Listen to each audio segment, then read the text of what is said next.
The Call of the Wild by Jack London. This recording is by Mark Smith of Simpsonville, South Carolina. Chapter 1 Into the Primitive. Old longing's nomadic leap, chafing at custom's chain, again from its brumal sleep wakens the ferine strain. Buck did not read the newspapers, or he would have known that trouble was brewing, not alone for himself, but for every tidewater dog strong of muscle and with warm, long hair, from Puget Sound to San Diego. Because men, groping in the Arctic darkness, had found a yellow metal, and because steamship and transportation companies were booming the find, thousands of men were rushing into the Northland. These men wanted dogs, and the dogs they wanted were heavy dogs, with strong muscles by which to toil, and furry coats to protect them from the frost. Buck lived at a big house in the sun-kissed Santa Clara Valley. Judge Miller's place, it was called. It stood back from the road, half hidden among the trees, through which glimpses could be caught of the wide, cool veranda that ran around its four sides. The house was approached by gravelled driveways which wound about through wide, spreading lawns and under the interlacing boughs of tall poplars. At the rear things were on even a more spacious scale than at the front. There were great stables, where a dozen grooms and boys held forth, rows of vine-clad servants' cottages, an endless and orderly array of outhouses, long grape arbors, green pastures, orchards, and berry patches. Then there was the pumping plant for the artesian well, and the big cement tank where Judge Miller's boys took their morning plunge and kept cool in the hot afternoon. And over this great domain Buck ruled. Here he was born, and here he had lived the 4 years of his life. It was true there were other dogs. There could not but be other dogs on so vast a place, but they did not count. They came and went, resided in the populous kennels, or lived obscurely in the recesses of the house after the fashion of Toots, the Japanese pug, or Isabel, the Mexican hairless. Strange creatures that rarely put nose out of doors or set foot to ground. On the other hand, there were the fox terriers, a score of them at least, who yelped fearful promises at Toots and Isabel looking out of the windows at them, and protected by a legion of housemaids armed with brooms and mops. But Buck was neither house dog nor kennel dog. The whole realm was his. He plunged into the swimming tank or went hunting with the judge's sons. He escorted Molly and Alice, the judge's daughters, on long twilight or early morning rambles. On wintry nights he lay at the judge's feet before the roaring library fire. He carried the judge's grandsons on his back, or rolled them in the grass, and guarded their footsteps through wild adventures down to the fountain in the stable yard, and even beyond, where the paddocks were, and the berry patches. Among the terriers he stalked imperiously, and Toots and Isabel he utterly ignored, for he was king. King over all creeping, crawling, flying things of Judge Miller's place, humans included.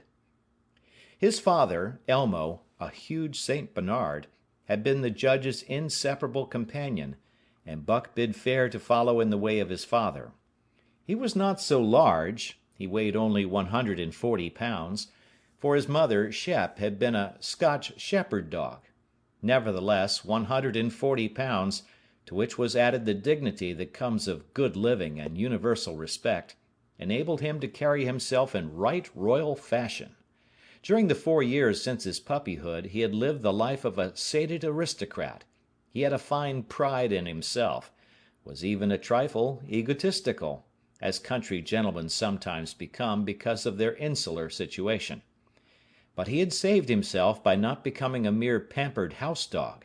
Hunting and kindred outdoor delights had kept down the fat and hardened his muscles, and to him, as to the cold tubbing races, the love of water had been a tonic and a health preserver. And this was the manner of dog Buck was in the fall of 1897, when the Klondike strike dragged men from all the world into the frozen north. But Buck did not read the newspapers, and he did not know that Manuel, one of the gardener's helpers, was an undesirable acquaintance. Manuel had one besetting sin. He loved to play Chinese lottery. Also, in his gambling, he had one besetting weakness, faith in a system, and this made his damnation certain.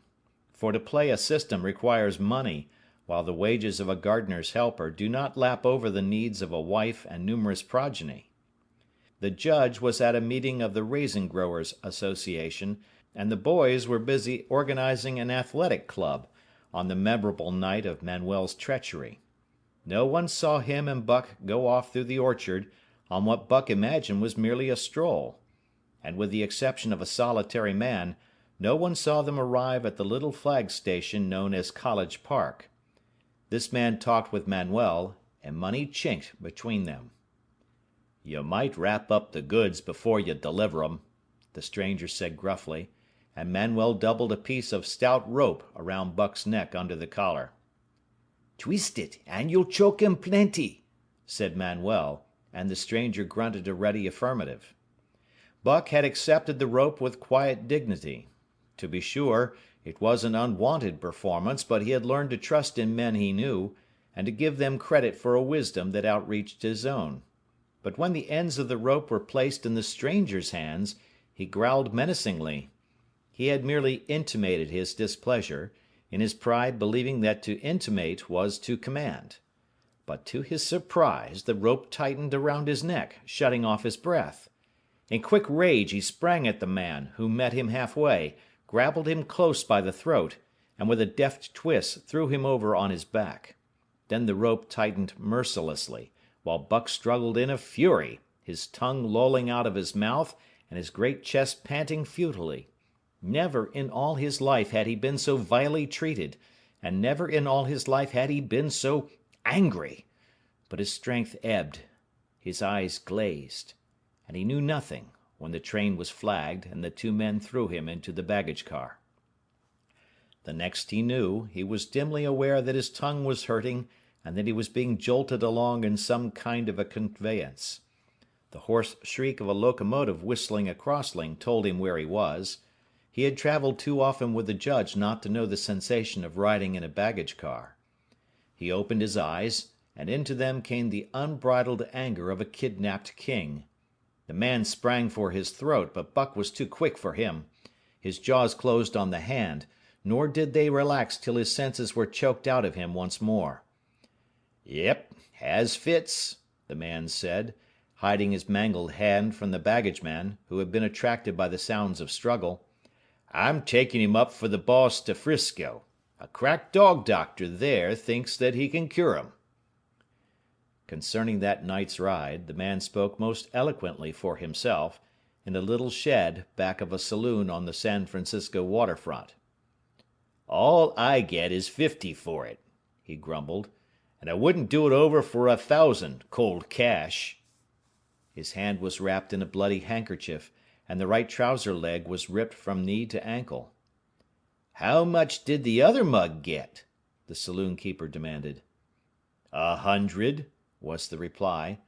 "Wouldn't take a sou less, so help me." "That makes 150, the saloon keeper calculated. "And he's worth it, or I'm a squarehead." The kidnapper undid the bloody wrappings and looked at his lacerated hand. "If I don't get the hydrophoby—" "It'll be because you was born to hang," laughed the saloon keeper. "Here, lend me a hand before you pull your freight," he added. Dazed, suffering intolerable pain from throat and tongue, with the life half throttled out of him, Buck attempted to face his tormentors. But he was thrown down and choked repeatedly till they succeeded in filing the heavy brass collar from off his neck. Then the rope was removed, and he was flung into a cage-like crate.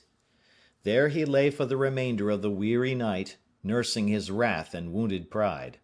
He could not understand what it all meant. What did they want with him, these strange men? Why were they keeping him pent up in this narrow crate? He did not know why, but he felt oppressed by the vague sense of impending calamity. Several times during the night he sprang to his feet when the shed door rattled open, expecting to see the judge, or the boys at least. But each time it was the bulging face of the saloon keeper that peered in at him by the sickly light of a tallow candle. And each time the joyful bark that trembled in Buck's throat was twisted into a savage growl. But the saloon keeper let him alone, and in the morning 4 men entered and picked up the crate.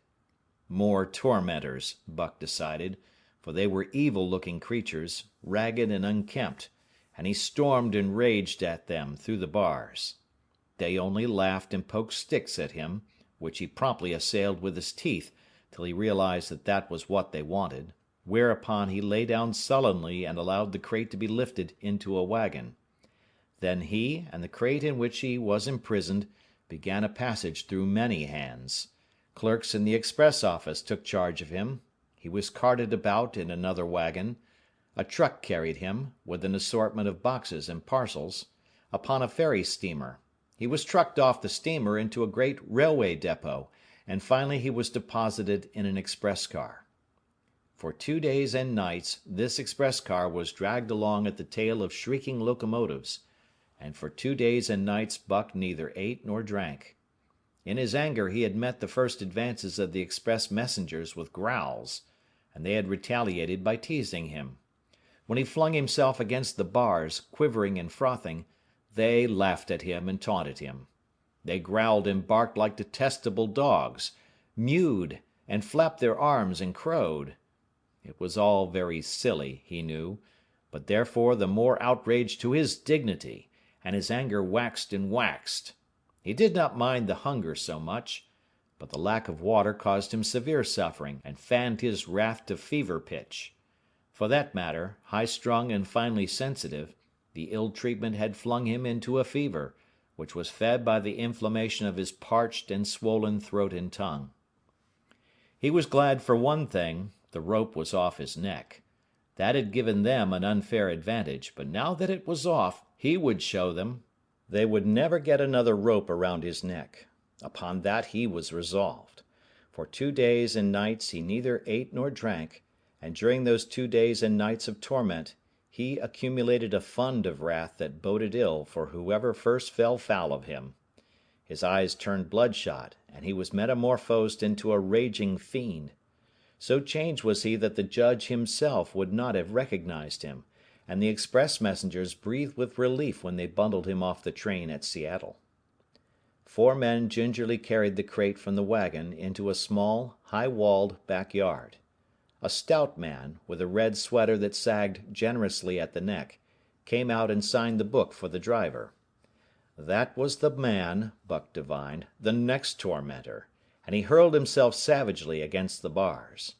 The man smiled grimly and brought a hatchet and a club. "You ain't going to take him out now?" the driver asked. "Sure," the man replied, driving the hatchet into the crate for a pry. There was an instantaneous scattering of the 4 men who had carried it in, and from safe perches on top the wall they prepared to watch the performance. Buck rushed at the splintering wood, sinking his teeth into it, surging and wrestling with it. Wherever the hatchet fell on the outside, he was there on the inside, snarling and growling, as furiously anxious to get out as the man in the red sweater was calmly intent on getting him out. "Now, you red-eyed devil," he said, when he had made an opening sufficient for the passage of Buck's body. At the same time he dropped the hatchet and shifted the club to his right hand. And Buck was truly a red-eyed devil, as he drew himself together for the spring, hair bristling, mouth foaming, a mad glitter in his bloodshot eyes. Straight at the man he launched his 140 pounds of fury, surcharged with the pent passion of 2 days and nights. In midair, just as his jaws were about to close on the man, he received a shock that checked his body and brought his teeth together with an agonizing clip. He whirled over, fetching the ground on his back and side. He had never been struck by a club in his life and did not understand. With a snarl that was part bark and more scream, he was again on his feet and launched into the air. And again the shock came, and he was brought crushingly to the ground. This time he was aware that it was the club, but his madness knew no caution. A dozen times he charged, and as often the club broke the charge and smashed him down. After a particularly fierce blow he crawled to his feet, too dazed to rush. He staggered limply about, the blood flowing from nose and mouth and ears, his beautiful coat sprayed and flecked with bloody slaver. Then the man advanced and deliberately dealt him a frightful blow on the nose. All the pain he had endured was as nothing compared with the exquisite agony of this. With a roar that was almost lion-like in its ferocity, he again hurled himself at the man. But the man, shifting the club from right to left, coolly caught him by the underjaw, at the same time wrenching downward and backward. Buck described a complete circle in the air, and half of another, then crashed to the ground on his head and chest. For the last time he rushed. The man struck the shrewd blow he had purposely withheld for so long, and Buck crumpled up and went down, knocked utterly senseless. "He's no slouch at dog breaking, that's what I say," one of the men on the wall cried enthusiastically.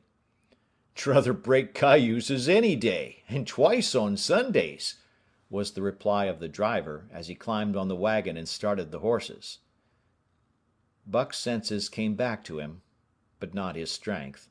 He lay where he had fallen, and from there he watched the man in the red sweater. "Answers to the name of Buck," the man soliloquized, quoting from the saloon keeper's letter, which had announced the consignment of the crate and contents. "Well, Buck, my boy," he went on in a genial voice, "we've had our little ruction, and the best thing we can do is to let it go at that. You've learned your place, and I know mine. Be a good dog, and all'll go well and the goose hang high. Be a bad dog, and I'll whale the stuffing out of you. Understand?" As he spoke, he fearlessly patted the head he had so mercilessly pounded, and though Buck's hair involuntarily bristled at touch of the hand, he endured it without protest. When the man brought him water, he drank eagerly, and later bolted a generous meal of raw meat, chunk by chunk, from the man's hand. He was beaten, he knew that, but he was not broken. He saw, once for all, that he stood no chance against a man with a club. He had learned the lesson, and in all his afterlife he never forgot it. That club was a revelation. It was his introduction to the reign of primitive law, and he met the introduction halfway. The facts of life took on a fiercer aspect, and while he faced that aspect uncowed, he faced it with all the latent cunning of his nature aroused. As the days went by, other dogs came, in crates and at the ends of ropes, some docilely and some raging and roaring as he had come, and, one and all, he watched them pass under the dominion of the man in the red sweater. Again and again, as he looked at each brutal performance, the lesson was driven home to Buck. A man with a club was a lawgiver, a master to be obeyed, though not necessarily conciliated. Of this last Buck was never guilty, though he did see beaten dogs that fawned upon the man, and wagged their tails, and licked his hand. Also he saw one dog, that would neither conciliate nor obey, finally killed in the struggle for mastery. Now and again men came, strangers, who talked excitedly, wheedlingly, and in all kinds of fashions to the man in the red sweater. And at such times that money passed between them, the strangers took one or more of the dogs away with them. Buck wondered where they went, for they never came back, but the fear of the future was strong upon him, and he was glad each time when he was not selected. Yet his time came, in the end, in the form of a little weazened man who spat broken English and many strange and uncouth exclamations which Buck could not understand. "Sacre dame!" he cried, when his eyes lit upon Buck. "Dat one damn bully dog, eh? How much?" "300 and a present at that," was the prompt reply of the man in the red sweater. "And seeing it's government money, you ain't got no kick coming, eh, Perrault?" Perrault grinned. Considering that the price of dogs had been boomed skyward by the unwanted demand, it was not an unfair sum for so fine an animal. The Canadian government would be no loser, nor would its dispatches travel the slower. Perrault knew dogs, and when he looked at Buck he knew that he was 1 in 1,000. 1 in 10,000, he commented mentally. Buck saw money pass between them, and was not surprised when Curly, a good-natured Newfoundland, and he were led away by the little weazened man. That was the last he saw of the man in the red sweater, and as Curly and he looked at receding Seattle from the deck of the Narwhal, it was the last he saw of the warm Southland. Curly and he were taken below by Perrault, and turned over to a black-faced giant called Francois. Perrault was a French-Canadian, and swarthy, but Francois was a French-Canadian half-breed, and twice as swarthy. They were a new kind of men to Buck, of which he was destined to see many more, and while he developed no affection for them, he none the less grew honestly to respect them. He speedily learned that Perrault and Francois were fair men, calm and impartial in administering justice, and too wise in the ways of dogs to be fooled by dogs. In the 'tween decks of the Narwhal, Buck and Curly joined 2 other dogs. One of them was a big, snow-white fellow from Spitzbergen, who had been brought away by a whaling captain, and who had later accompanied a geological survey into the Barrens. He was friendly, in a treacherous sort of way, smiling into one's face the while he meditated some underhand trick, as, for instance, when he stole from Buck's food at the first meal. As Buck sprang to punish him, the lash of Francois's whip sang through the air, reaching the culprit first, and nothing remained to Buck but to recover the bone. That was fair of Francois, he decided, and the half-breed began his rise in Buck's estimation. The other dog made no advances, nor received any. Also, he did not attempt to steal from the newcomers. He was a gloomy, morose fellow, and he showed Curly plainly that all he desired was to be left alone, and further, that there would be trouble if he were not left alone. Dave, he was called, and he ate and slept, or yawned between times, and took interest in nothing, not even when the Narwhal crossed Queen Charlotte Sound, and rolled and pitched and bucked like a thing possessed. When Buck and Curly grew excited, half wild with fear, he raised his head as though annoyed, favored them with an incurious glance, yawned, and went to sleep again. Day and night the ship throbbed to the tireless pulse of the propeller, and though one day was very like another, it was apparent to Buck that the weather was steadily growing colder. At last, one morning, the propeller was quiet, and the Narwhal was pervaded with an atmosphere of excitement. He felt it, as did the other dogs, and knew that a change was at hand. Francois leashed them and brought them on deck. At the first step upon the cold surface, Buck's feet sank into a white mushy something very like mud. He sprang back with a snort. More of this white stuff was falling through the air. He shook himself, but more of it fell upon him. He sniffed it curiously, then licked some up on his tongue. It bit like fire, and the next instant was gone. This puzzled him. He tried it again, with the same result. The onlookers laughed uproariously, and he felt ashamed, he knew not why, for it was his first snow. End of Chapter 1. Chapter 2. The Law of Club and Fang. Buck's first day on the Dyea beach was like a nightmare. Every hour was filled with shock and surprise. He had been suddenly jerked from the heart of civilization and flung into the heart of things primordial. No lazy, sun-kissed life was this, with nothing to do but loaf and be bored. Here was neither peace, nor rest, nor a moment's safety. All was confusion and action, and every moment life and limb were in peril. There was imperative need to be constantly alert, for these dogs and men were not town dogs and men. They were savages, all of them, who knew no law but the law of club and fang. He had never seen dogs fight as these wolfish creatures fought, and his first experience taught him an unforgettable lesson. It is true it was a vicarious experience, else he would not have lived to profit by it. Curly was the victim.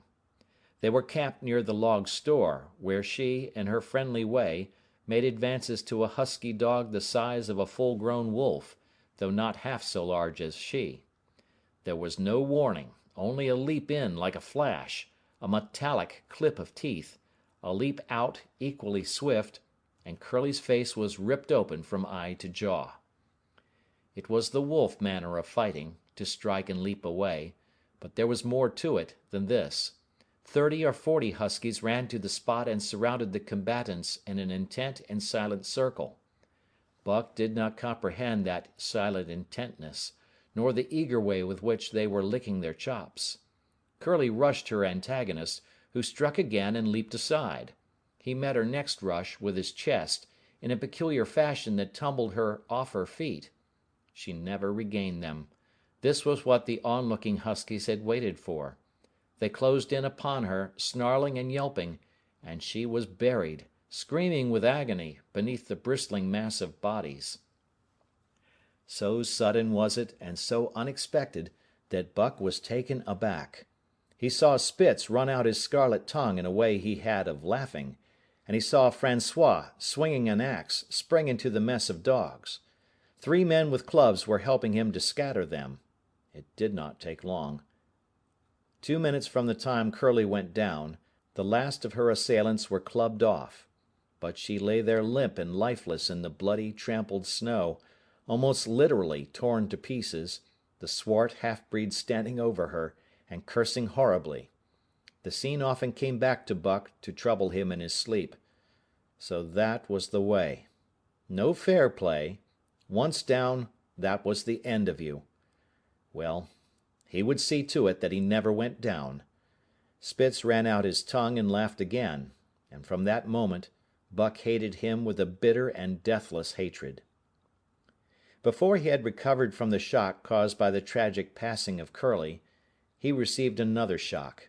Francois fastened upon him an arrangement of straps and buckles. It was a harness such as he had seen the grooms put on the horses at home, and as he had seen horses work, so he was set to work, hauling Francois on a sled to the forest that fringed the valley, and returning with a load of firewood. Though his dignity was sorely hurt by thus being made a draft animal, he was too wise to rebel. He buckled down with a will and did his best, though it was all new and strange. Francois was stern, demanding instant obedience, and by virtue of his whip receiving instant obedience, while Dave, who was an experienced wheeler, nipped Buck's hindquarters whenever he was in error. Spitz was the leader, likewise experienced, and while he could not always get at Buck, he growled sharp reproof now and again, or cunningly threw his weight in the traces to jerk Buck into the way he should go. Buck learned easily, and under the combined tuition of his 2 mates and Francois, made remarkable progress. Ere he returned to camp, he knew enough to stop at "Ho!" to go ahead at "Mush!" to swing wide on the bends, and to keep clear of the wheeler when the loaded sled shot downhill at their heels. "3 ver good dogs," Francois told Perrault. "Dat Buck, heem pull like hell. I teach him quick as anything." By afternoon, Perrault, who was in a hurry to be on the trail with his dispatches, returned with 2 more dogs. Billy and Joe, he called them, 2 brothers, and true huskies both. Sons of the one mother though they were as different as day and night.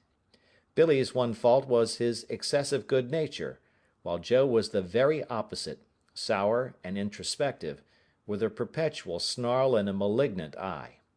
Buck received them in comradely fashion, Dave ignored them, while Spitz proceeded to thrash first one and then the other. Billy wagged his tail appeasingly, turned to run when he saw that appeasement was of no avail, and cried, still appeasingly, when Spitz's sharp teeth scored his flank. But no matter how Spitz circled, Joe whirled around on his heels to face him, mane bristling, ears laid back, lips writhing and snarling, jaws clipping together as fast as he could snap, and eyes diabolically gleaming, the incarnation of belligerent fear.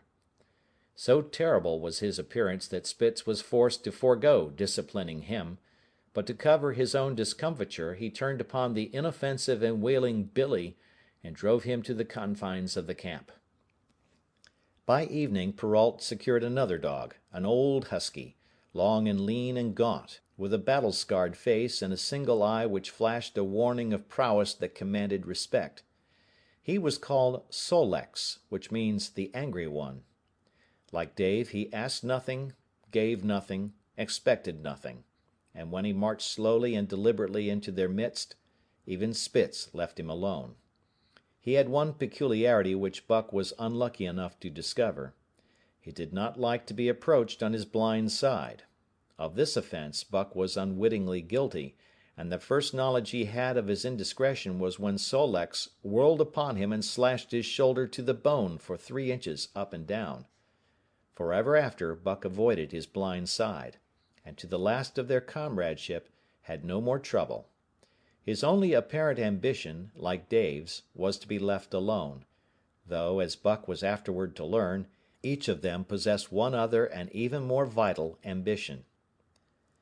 That night, Buck faced the great problem of sleeping. The tent, illumined by a candle, glowed warmly in the midst of the white plain, and when he, as a matter of course, entered it, both Perrault and Francois bombarded him with curses and cooking utensils, till he recovered from his consternation and fled ignominiously into the outer cold. A chill wind was blowing that nipped him sharply and bit with especial venom into his wounded shoulder. He lay down on the snow and attempted to sleep, but the frost soon drove him shivering to his feet. Miserable and disconsolate, he wandered about among the many tents, only to find that one place was as cold as another. Here and there savage dogs rushed upon him, but he bristled his neck hair and snarled, for he was learning fast, and they let him go his way unmolested. Finally an idea came to him. He would return and see how his own teammates were making out. To his astonishment they had disappeared. Again he wandered about through the great camp, looking for them, and again he returned. Were they in the tent? No, that could not be, else he would not have been driven out. Then where could they possibly be? With drooping tail and shivering body, very forlorn indeed, he aimlessly circled the tent. Suddenly, the snow gave way beneath his forelegs, and he sank down. Something wriggled under his feet. He sprang back, bristling and snarling, fearful of the unseen and unknown. But a friendly little yelp reassured him, and he went back to investigate. A whiff of warm air ascended to his nostrils, and there, curled up under the snow in a snug ball, lay Billy. He whined placatingly, squirmed and wriggled to show his good will and intentions, and even ventured, as a bribe for peace, to lick Buck's face with his warm wet tongue. Another lesson. So that was the way they did it, eh? Buck confidently selected a spot, and with much fuss and waste effort proceeded to dig a hole for himself. In a trice the heat from his body filled the confined space, and he was asleep. The day had been long and arduous, and he slept soundly and comfortably, though he growled and barked and wrestled with bad dreams. Nor did he open his eyes till aroused by the noises of the waking camp. At first he did not know where he was. It had snowed during the night, and he was completely buried. The snow walls pressed him on every side, and a great surge of fear swept through him, the fear of the wild thing for the trap. It was a token that he was harking back through his own life to the lives of his forebears, for he was a civilized dog, an unduly civilized dog, and of his own experience knew no trap, and so could not himself fear it. The muscles of his whole body contracted spasmodically and instinctively, the hair on his neck and shoulders stood on end, and with a ferocious snarl he bounded straight up into the blinding day, the snow flying about him in a flashing cloud. Ere he landed on his feet, he saw the white camp spread out before him, and knew where he was, and remembered all that had passed from the time he went for a stroll with Manuel to the hole he had dug for himself the night before. A shout from Francois hailed his appearance. "What I say!" the dog driver cried to Perrault. "Dat Buck for sure learn quick as anything." Perrault nodded gravely. As courier for the Canadian government, bearing important dispatches, he was anxious to secure the best dogs, and he was particularly gladdened by the possession of Buck. 3 more huskies were added to the team inside an hour, making a total of 9, and before another quarter of an hour had passed, they were in harness and swinging up the trail toward the Daya Canyon. Buck was glad to be gone, and though the work was hard, he found he did not particularly despise it. He was surprised at the eagerness which animated the whole team, and which was communicated to him. But still more surprising was the change wrought in Dave and Sol-leks. They were new dogs, utterly transformed by the harness. All passiveness and unconcern had dropped from them. They were alert and active, anxious that the work should go well, and fiercely irritable with whatever, by delay or confusion, retarded that work. The toil of the traces seemed the supreme expression of their being, and all that they lived for, and the only thing in which they took delight. Dave was wheeler, or sled dog, pulling in front of him was Buck, then came Sol-leks, the rest of the team was strung out ahead, single file, to the leader, which position was filled by Spitz. Buck had been purposely placed between Dave and Sol-leks so that he might receive instruction. Apt scholar that he was, they were equally apt teachers, never allowing him to linger long in error, and enforcing their teaching with their sharp teeth. Dave was fair and very wise. He never nipped Buck without cause, and he never failed to nip him when he stood in need of it. As Francois's whip backed him up, Buck found it to be cheaper to mend his ways than to retaliate. Once, during a brief halt, when he got tangled in the traces and delayed the start, both Dave and Sol-leks flew at him and administered a sound trouncing. The resulting tangle was even worse, but Buck took good care to keep the traces clear thereafter, and ere the day was done, so well had he mastered his work, his mates about ceased nagging him. Francois's whip snapped less frequently, and Perrault even honored Buck by lifting up his feet and carefully examining them. It was a hard day's run up the canyon, through Sheep Camp, past the scales and the timberline, across glaciers and snowdrifts hundreds of feet deep, and over the great Chilkoot Divide, which stands between the salt water and the fresh, and guards forbiddingly the sad and lonely north. They made good time down the chain of lakes which fills the craters of extinct volcanoes, and late that night pulled into the huge camp at the head of Lake Bennett, where thousands of gold seekers were building boats against the break-up of the ice in the spring. Buck made his hole in the snow and slept the sleep of the exhausted just, but all too early was routed out in the cold darkness and harnessed with his mates to the sled. That day they made 40 miles, the trail being packed, but the next day, and for many days to follow, they broke their own trail, worked harder, and made poorer time. As a rule, Perrault traveled ahead of the team, packing the snow with webbed shoes to make it easier for them. Francois, guiding the sled at the gee-pole, sometimes exchanged places with him, but not often. Perrault was in a hurry, and he prided himself on his knowledge of ice, which knowledge was indispensable, for the fall ice was very thin, and where there was swift water, there was no ice at all. Day after day, for days unending, Buck toiled in the traces. Always, they broke camp in the dark, and the first gray of dawn found them hitting the trail with fresh miles reeled off behind them. And always they pitched camp after dark, eating their bit of fish, and crawling to sleep into the snow. Buck was ravenous. The pound and a half of sun-dried salmon, which was his ration for each day, seemed to go nowhere. He never had enough, and suffered from perpetual hunger pangs. Yet the other dogs, because they weighed less and were born to the life, received a pound only of the fish, and managed to keep in good condition. He swiftly lost the fastidiousness which had characterized his old life. A dainty eater, he found that his mates, finishing first, robbed him of his unfinished ration. There was no defending it. While he was fighting off 2 or 3, it was disappearing down the throats of the others.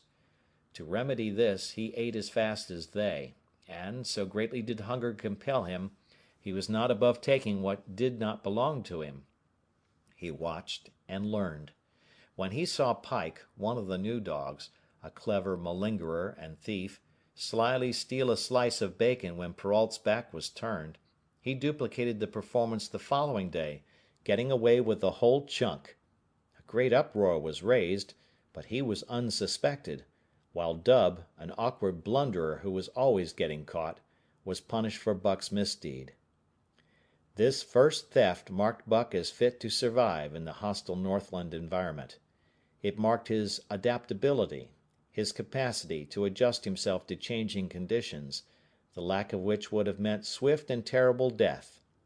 It marked further the decay or going to pieces of his moral nature, a vain thing and a handicap in their ruthless struggle for existence. It was all well enough in the Southland, under the law of love and fellowship, to respect private property and personal feelings. But in the Northland, under the law of club and fang, whoso took such things into account was a fool, and in so far as he observed them, he would fail to prosper. Not that Buck reasoned it out. He was fit, that was all, and unconsciously he accommodated himself to the new mode of life. All his days, no matter what the odds, he had never run from a fight. But the club of the man in the red sweater had beaten into him a more fundamental and primitive code. Civilized, he could have died for a moral consideration, say the defense of Judge Miller's riding whip, but the completeness of his de-civilization was now evidenced by his ability to flee from the defense of a moral consideration, and so save his hide. He did not steal for joy of it, but because of the clamor of his stomach. He did not rob openly, but stole secretly and cunningly, out of respect for club and fang. In short, the things he did were done because it was easier to do them than not to do them. His development, or retrogression, was rapid. His muscles became hard as iron, and he grew callous to all ordinary pain. He achieved an internal as well as external economy. He could eat anything, no matter how loathsome or indigestible, and, once eaten, the juices of his stomach extracted the last least particle of nutriment, and his blood carried it to the farthest reaches of his body, building it into the toughest and stoutest of tissues. Sight and scent became remarkably keen, while his hearing developed such acuteness that in his sleep he heard the faintest sound and knew whether it heralded peace or peril. He learned to bite the ice out with his teeth when it collected between his toes, and when he was thirsty and there was a thick scum of ice over the water hole, he would break it by rearing and striking it with stiff forelegs. His most conspicuous trait was an ability to scent the wind and forecast it a night in advance. No matter how breathless the air when he dug his nest by tree or bank, the wind that later blew inevitably found him to leeward, sheltered and snug. And not only did he learn by experience, but instincts long dead became alive again. The domesticated generations fell from him. In vague ways he remembered back to the youth of the breed, to the time the wild dogs ranged in packs through the primeval forest, and killed their meat as they ran it down. It was no task for him to learn to fight with cut and slash and the quick wolf snap. In this manner had fought forgotten ancestors.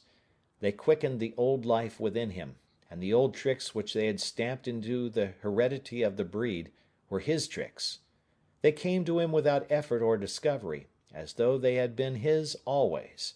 And when, on the still cold nights, he pointed his nose at a star and howled long and wolf-like, it was his ancestors, dead and dust, pointing nose at star and howling down through the centuries and through him.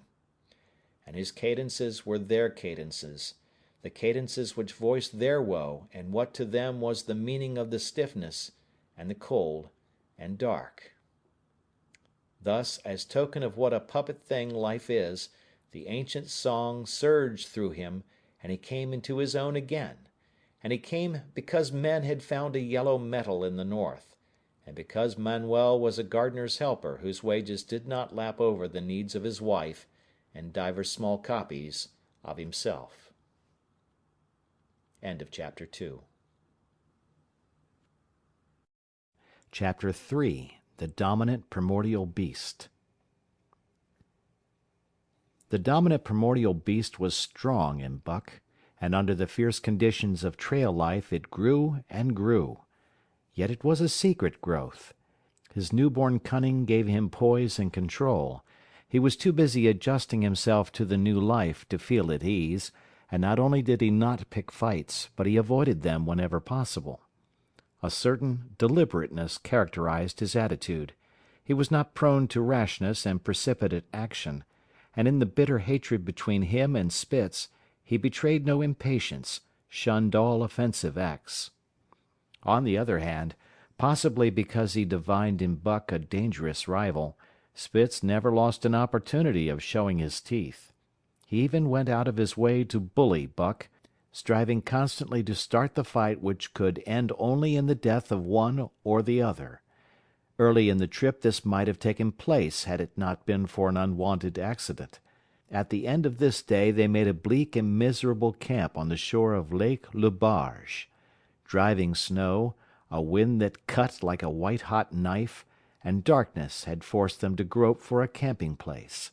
They could hardly have fared worse. At their backs rose a perpendicular wall of rock, and Perrault and Francois were compelled to make their fire and spread their sleeping robes on the ice of the lake itself. The tent they had discarded at Dyea in order to travel light. A few sticks of driftwood furnished them with a fire that thawed down through the ice and left them to eat supper in the dark. Close in under the sheltering rock Buck made his nest. So snug and warm was it that he was loath to leave it when Francois distributed the fish which he had first thawed over the fire. But when Buck finished his ration and returned, he found his nest occupied. A warning snarl told him that the trespasser was Spitz. Till now Buck had avoided trouble with his enemy, but this was too much. The beast in him roared. He sprang upon Spitz with a fury which surprised them both, and Spitz particularly, for his whole experience with Buck had gone to teach him that his rival was an unusually timid dog, who managed to hold his own only because of his great weight and size. Francois was surprised, too, when they shot out in a tangle from the disrupted nest, and he divined the cause of the trouble. "Ah!" he cried to Buck. "Give it to him, by gar! Give it to him, the dirty thief!" Spitz was equally willing. He was crying with sheer rage and eagerness as he circled back and forth for a chance to spring in. Buck was no less eager and no less cautious, as he likewise circled back and forth for the advantage. But it was then that the unexpected happened, the thing which projected their struggle for supremacy far into the future, past many a weary mile of trail and toil. An oath from Perrault, the resounding impact of a club upon a bony frame, and a shrill yelp of pain, heralded the breaking forth of pandemonium. The camp was suddenly discovered to be alive with skulking furry forms, starving huskies, 4 or 5 score of them, who had scented the camp from some Indian village. They had crept in while Buck and Spitz were fighting, and when the two men sprang among them with stout clubs, they showed their teeth and fought back. They were crazed by the smell of the food. Perrault found one with head buried in the grub box. His club landed heavily on the gaunt ribs, and the grub box was capsized on the ground. On the instant a score of the famished brutes were scrambling for the bread and bacon. The clubs fell upon them unheeded. They yelped and howled under the rain of blows, but struggled none the less madly till the last crumb had been devoured. In the meantime the astonished team dogs had burst out of their nests only to be set upon by the fierce invaders. Never had Buck seen such dogs. It seemed as though their bones would burst through their skins. They were mere skeletons, draped loosely in draggled hides, with blazing eyes and slavered fangs. But the hunger madness made them terrifying, irresistible. There was no opposing them. The team dogs were swept back against the cliff at the first onset. Buck was beset by 3 huskies, and in a trice his head and shoulders were ripped and slashed. The din was frightful. Billy was crying as usual. Dave and Sol-leks, dripping blood from a score of wounds, were fighting bravely side by side. Joe was snapping like a demon. Once his teeth closed on the foreleg of a husky, and he crunched down through the bone. Pike, the malingerer, leaped upon the crippled animal, breaking its neck with a quick flash of teeth and a jerk. Buck got a frothing adversary by the throat, and was sprayed with blood when his teeth sank through the jugular. The warm taste of it in his mouth goaded him to greater fierceness. He flung himself upon another, and at the same time felt teeth sink into his own throat. It was Spitz, treacherously attacking from the side. Perrault and Francois, having cleaned out their part of the camp, hurried to save their sled dogs. The wild wave of famished beasts rolled back before them, and Buck shook himself free, but it was only for a moment. The two men were compelled to run back to save the grub, upon which the huskies returned to the attack on the team. Billy, terrified into bravery, sprang through the savage circle and fled away over the ice. Pike and Dub followed on his heels, with the rest of the team behind. As Buck drew himself together to spring after them, out of the tail of his eye he saw Spitz rush upon him with the evident intention of overthrowing him. Once off his feet, and under that mass of huskies, there was no hope for him. But he braced himself to the shock of Spitz's charge, then joined the flight out on the lake. Later, the 9 team dogs gathered together and sought shelter in the forest. Though unpursued, they were in a sorry plight. There was not one who was not wounded in 4 or 5 places, while some were wounded grievously. Dub was badly injured in a hind leg. Dolly, the last husky added to the team at Dyea, had a badly torn throat. Joe had lost an eye, while Billy, the good-natured, with an ear chewed and rent to ribbons, cried and whimpered throughout the night.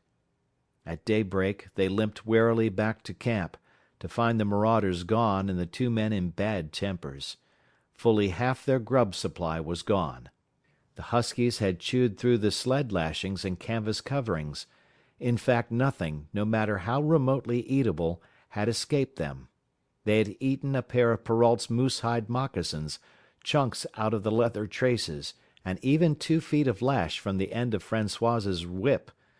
He broke from a mournful contemplation of it to look over his wounded dogs. "Ah, my friends," he said softly, "maybe it make you mad dog, dose many bites. Maybe all mad dog, sacre dame. What you think, eh, Perrault?" The courier shook his head dubiously. With 400 miles of trail still between him and Dawson, he could ill afford to have madness break out among his dogs. 2 hours of cursing and exertion got the harnesses into shape, and the wound-stiffened team was under way, struggling painfully over the hardest part of the trail they had yet encountered, and for that matter, the hardest between them and Dawson. The 30-mile river was wide open. Its wild water defied the frost, and it was in the eddies only and in the quiet places that the ice held at all. 6 days of exhausting toil were required to cover those 30 terrible miles. And terrible they were, for every foot of them was accomplished at the risk of life to dog and man. A dozen times Perrault, nosing the way, broke through the ice bridges, being saved by the long pole he carried, which he so held that it fell each time across the hole made by his body. But a cold snap was on, the thermometer registering 50 below zero, and each time he broke through he was compelled for very life to build a fire and dry his garments. Nothing daunted him. It was because nothing daunted him that he had been chosen for government courier. He took all manner of risks, resolutely thrusting his little weazened face into the frost and struggling on from dim dawn to dark. He skirted the frowning shores on rim ice that bent and crackled underfoot, and upon which they dared not halt.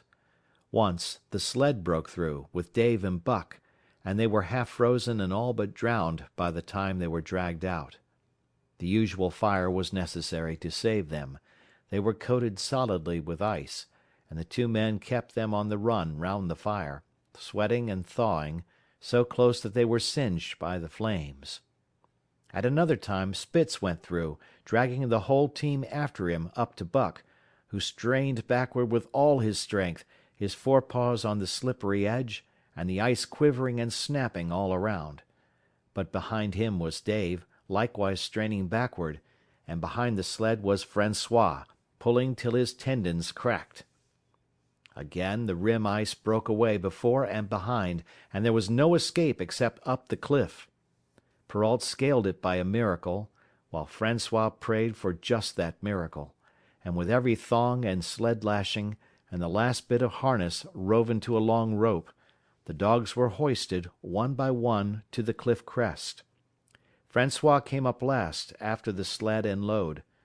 Then came the search for a place to descend, which descent was ultimately made by the aid of the rope, and night found them back on the river with a quarter of a mile to the day's credit.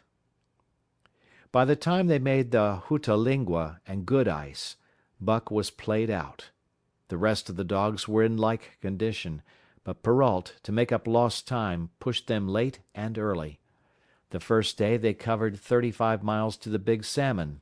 The next day 35 more to the Little Salmon. The third day 40 miles, which brought them well up toward the Five Fingers. Buck's feet were not so compact and hard as the feet of the huskies. His had softened during the many generations since the day his last wild ancestor was tamed by a cave-dweller or river-man. All day long he limped in agony, and camp once made, lay down like a dead dog. Hungry as he was, he would not move to receive his ration of fish, which Francois had to bring to him.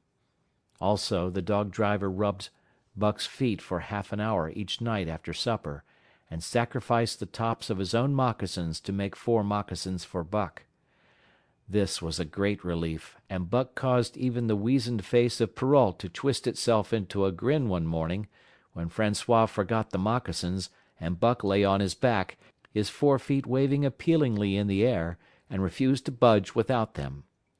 Later his feet grew hard to the trail, and the worn-out footgear was thrown away. At the Pelly one morning, as they were harnessing up, Dolly, who had never been conspicuous for anything, went suddenly mad. She announced her condition by a long, heart-breaking wolf howl that sent every dog bristling with fear, then sprang straight for Buck. He had never seen a dog go mad, nor did he have any reason to fear madness, yet he knew that here was horror, and fled away from it in a panic. Straight away he raced, with Dolly, panting and frothing, 1 leap behind. Nor could she gain on him, so great was his terror, nor could he leave her, so great was her madness. He plunged through the wooded breast of the island, flew down to the lower end, crossed a back channel filled with rough ice to another island, gained a third island, curved back to the main river, and in desperation started to cross it. And all the time, though he did not look, he could hear her snarling just 1 leap behind. Francois called to him a quarter of a mile away, and he doubled back, still 1 leap ahead, gasping painfully for air, and putting all his faith in that Francois would save him. The dog-driver held the axe poised in his hand, and as Buck shot past him, the axe crashed down upon Mad Dolly's head. Buck staggered over against the sled, exhausted, sobbing for breath, helpless. This was Spitz's opportunity. He sprang upon Buck, and twice his teeth sank into his unresisting foe and ripped and tore the flesh to the bone. Then Francois's lash descended, and Buck had the satisfaction of watching Spitz receive the worst whipping as yet administered to any of the teams. "One devil, dat Spitz," remarked Perrault. "Some damn day him kill dat buck." "Dat Buck 2 devils," was Francois's rejoinder. "All de time I watch dat buck I know for sure. Listen, some damn fine day him get mad like hell, and den him chew dat Spitz all up and spit him out on de snow. Sure, I know." From then on it was war between them. Spitz, as lead dog and acknowledged master of the team, felt his supremacy threatened by this strange Southland dog. And strange Buck was to him, for of the many Southland dogs he had known, not one had shown up worthily in camp and on trail. They were all too soft, dying under the toil, the frost, and starvation. Buck was the exception. He alone endured and prospered, matching the husky in strength, savagery, and cunning. Then he was a masterful dog, and what made him dangerous was the fact that the club of the man in the red sweater had knocked all blind pluck and rashness out of his desire for mastery. He was pre-eminently cunning, and could bide his time with a patience that was nothing less than primitive. It was inevitable that the clash for leadership should come. Buck wanted it. He wanted it because it was his nature, because he had been gripped tight by that nameless, incomprehensible pride of the trail and trace, that pride which holds dogs in the toil to the last gasp, which lures them to die joyfully in the harness, and breaks their hearts if they are cut out of the harness.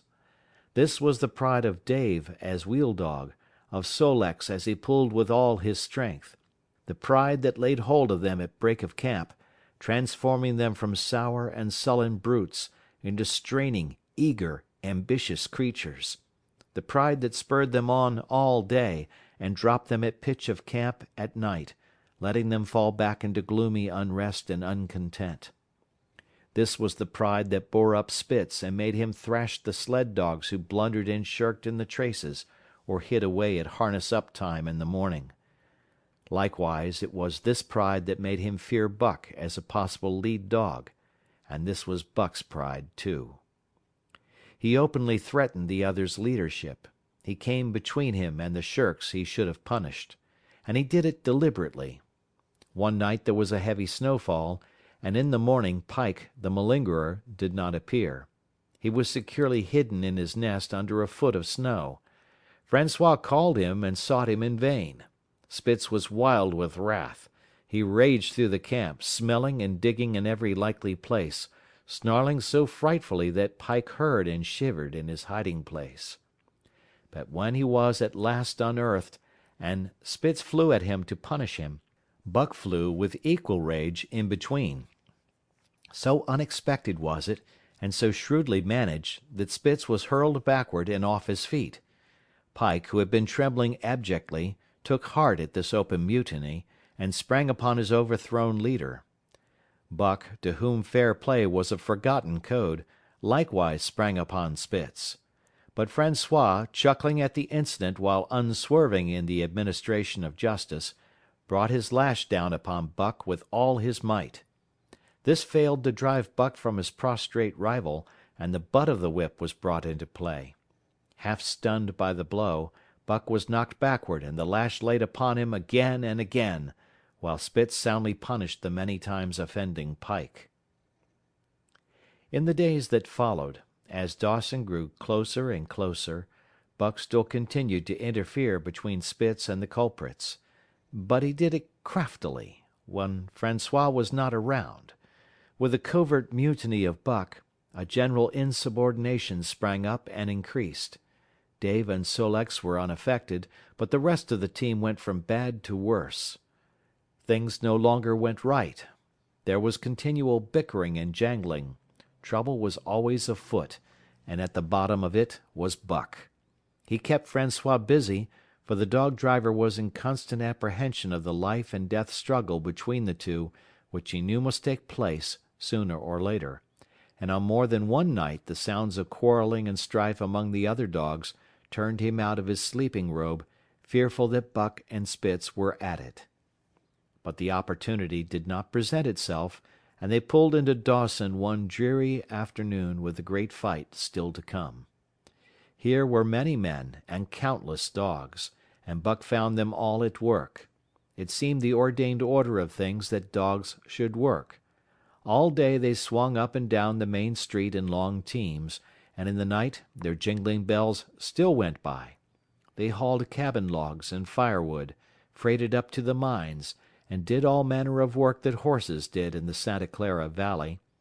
Here and there Buck met Southland dogs, but in the main they were the wild wolf husky breed.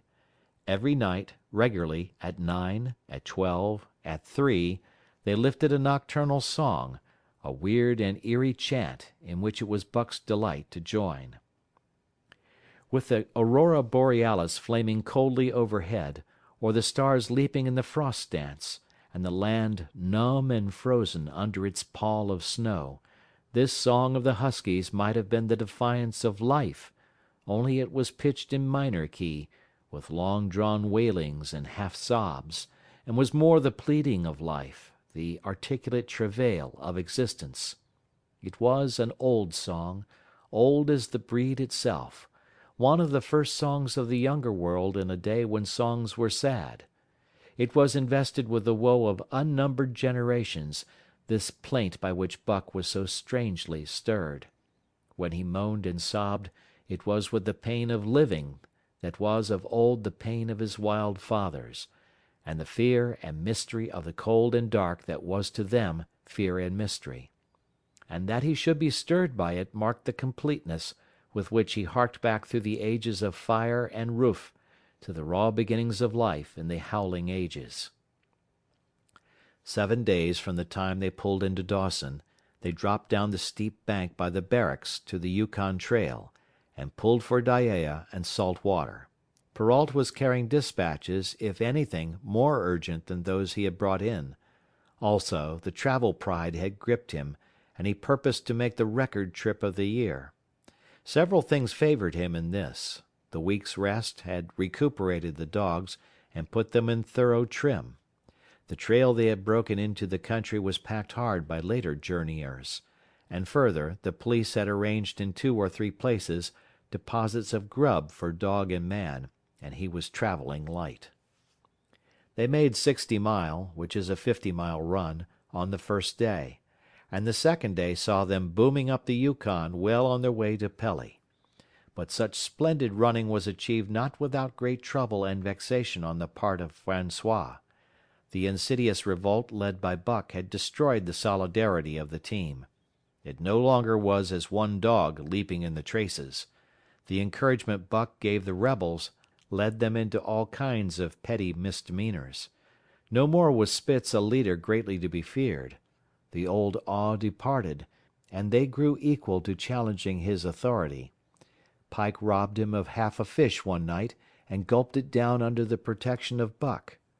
Another night Dub and Joe fought Spitz and made him forego the punishment they deserved. And even Billy, the good-natured, was less good-natured, and whined not half so placatingly as in former days. Buck never came near Spitz without snarling and bristling menacingly. In fact, his conduct approached that of a bully, and he was given to swaggering up and down before Spitz's very nose. The breaking down of discipline likewise affected the dogs in their relations with one another. They quarreled and bickered more than ever among themselves, till at times the camp was a howling bedlam. Dave and Sol-leks alone were unaltered, though they were made irritable by the unending squabbling. Francois swore strange, barbarous oaths, and stamped the snow in futile rage, and tore his hair. His lash was always singing among the dogs, but it was of small avail. Directly his back was turned they were at it again. He backed up Spitz with his whip, while Buck backed up the remainder of the team. Francois knew he was behind all the trouble, and Buck knew he knew, but Buck was too clever ever again to be caught red-handed. He worked faithfully in the harness, for the toil had become a delight to him, yet it was a greater delight slyly to precipitate a fight amongst his mates and tangle the traces. At the mouth of the Tahkeena, one night after supper, Dub turned up a snowshoe rabbit, blundered it, and missed. In a second the whole team was in full cry. 100 yards away was a camp of the Northwest Police, with 50 dogs, huskies all, who joined the chase.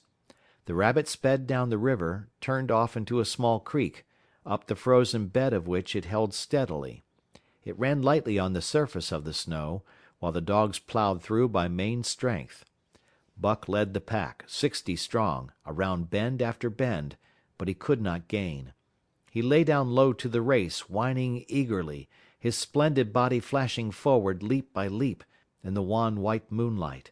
And leap by leap, like some pale frost wraith, the snowshoe rabbit flashed on ahead. All that stirring of old instincts which at stated periods drives men out from the sounding cities to forest and plain to kill things by chemically propelled leaden pellets, the bloodlust, the joy to kill, all this was Buck's, only it was infinitely more intimate. He was ranging at the head of the pack, running the wild thing down, the living meat, to kill with his own teeth and wash his muzzle to the eyes in warm blood. There is an ecstasy that marks the summit of life, and beyond which life cannot rise. And such is the paradox of living. This ecstasy comes when one is most alive, and it comes as a complete forgetfulness that one is alive. This ecstasy, this forgetfulness of living, comes to the artist, caught up and out of himself in a sheet of flame. It comes to the soldier, war-mad on a stricken field and refusing quarter. And it came to Buck, leading the pack, sounding the old wolf cry, straining after the food that was alive and that fled swiftly before him through the moonlight. He was sounding the deeps of his nature, and of the parts of his nature that were deeper than he, going back into the womb of time. He was mastered by the sheer surging of life, the tidal wave of being, the perfect joy of each separate muscle, joint, and sinew, in that it was everything that was not death, that it was aglow and rampant, expressing itself in movement, flying exultantly under the stars and over the face of dead matter that did not move. But Spitz, cold and calculating even in his supreme moods, left the pack and cut across a narrow neck of land where the creek made a long bend around. Buck did not know of this, and as he rounded the bend, the frost wraith of a rabbit still flitting before him, he saw another and larger frost wraith leap from the overhanging bank into the immediate path of the rabbit. It was Spitz. The rabbit could not turn, and as the white teeth broke its back in mid-air, it shrieked as loudly as a stricken man may shriek. At sound of this, the cry of life plunging down from life's apex in the grip of death, the fall pack at Buck's heels raised a hell's chorus of delight. Buck did not cry out. He did not check himself, but drove in upon Spitz, shoulder to shoulder, so hard that he missed the throat. They rolled over and over in the powdery snow. Spitz gained his feet almost as though he had not been overthrown, slashing Buck down the shoulder and leaping clear. Twice his teeth clipped together, like the steel jaws of a trap, as he backed away for better footing, with lean and lifting lips that writhed and snarled. In a flash Buck knew it. The time had come. It was to the death. As they circled about, snarling, ears laid back, keenly watchful for the advantage, the scene came to Buck with a sense of familiarity. He seemed to remember it all, the white woods, and earth, and moonlight, and the thrill of battle. Over the whiteness and silence brooded a ghostly calm. There was not the faintest whisper of air. Nothing moved, not a leaf quivered, the visible breaths of the dogs rising slowly and lingering in the frosty air.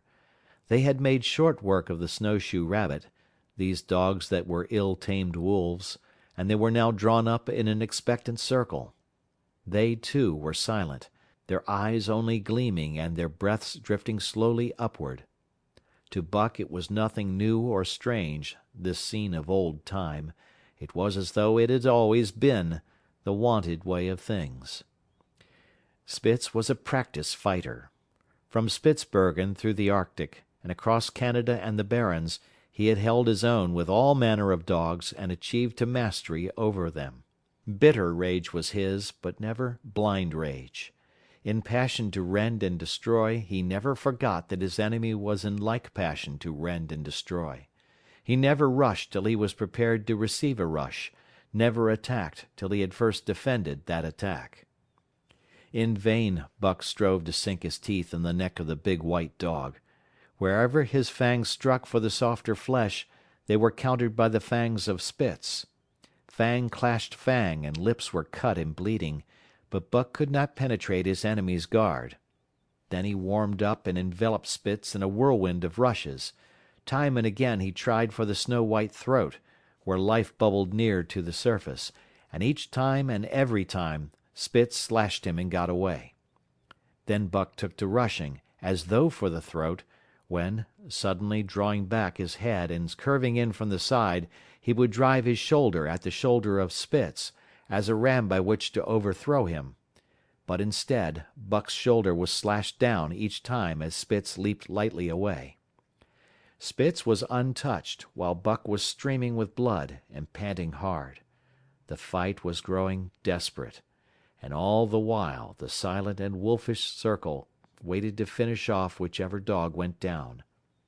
As Buck grew winded, Spitz took to rushing, and he kept him staggering for footing.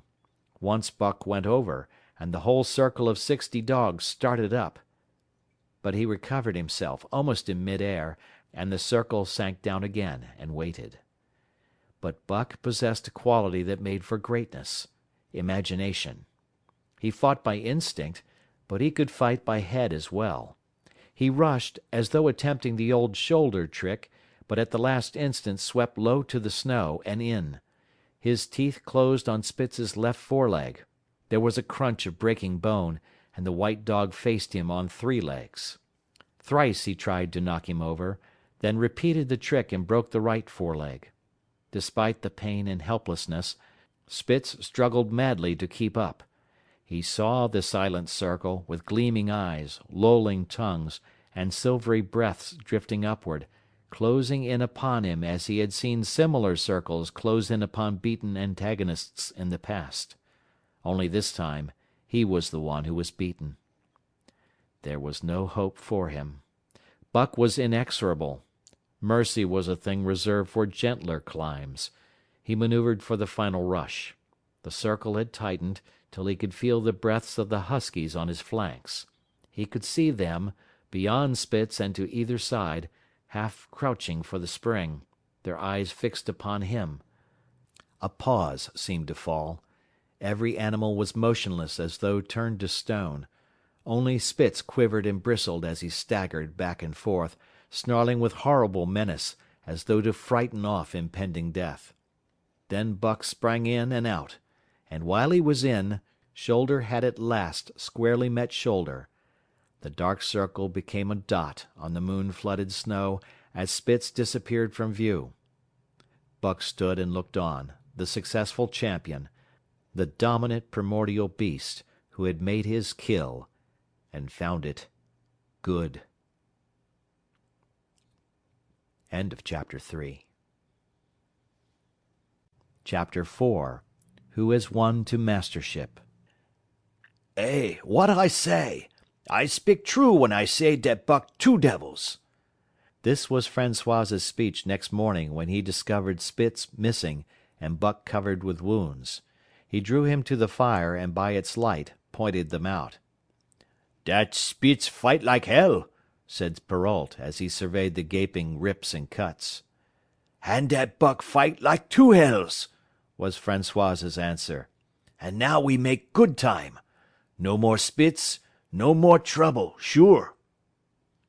While Perrault packed the camp outfit and loaded the sled, the dog driver proceeded to harness the dogs. Buck trotted up to the place Spitz would have occupied as leader, but Francois, not noticing him, brought Sol-leks to the coveted position. In his judgment, Sol-leks was the best lead dog left. Buck sprang upon Sol-leks in a fury, driving him back and standing in his place. Eh? Eh? Francois cried, slapping his thighs gleefully. Look at dat Buck! Him kill dat Spitz, him think to take the job. Go way, Chook! He cried, but Buck refused to budge. He took Buck by the scruff of the neck, and though the dog growled threateningly, dragged him to one side and replaced Sol-leks. The old dog did not like it, and showed plainly that he was afraid of Buck. Francois was obdurate, but when he turned his back, Buck again displaced Sol-leks, who was not at all unwilling to go. Francois was angry. Now, by gar, I fix you! He cried, coming back with a heavy club in his hand. Buck remembered the man in the red sweater, and retreated slowly, nor did he attempt to charge in when Sol-leks was once more brought forward.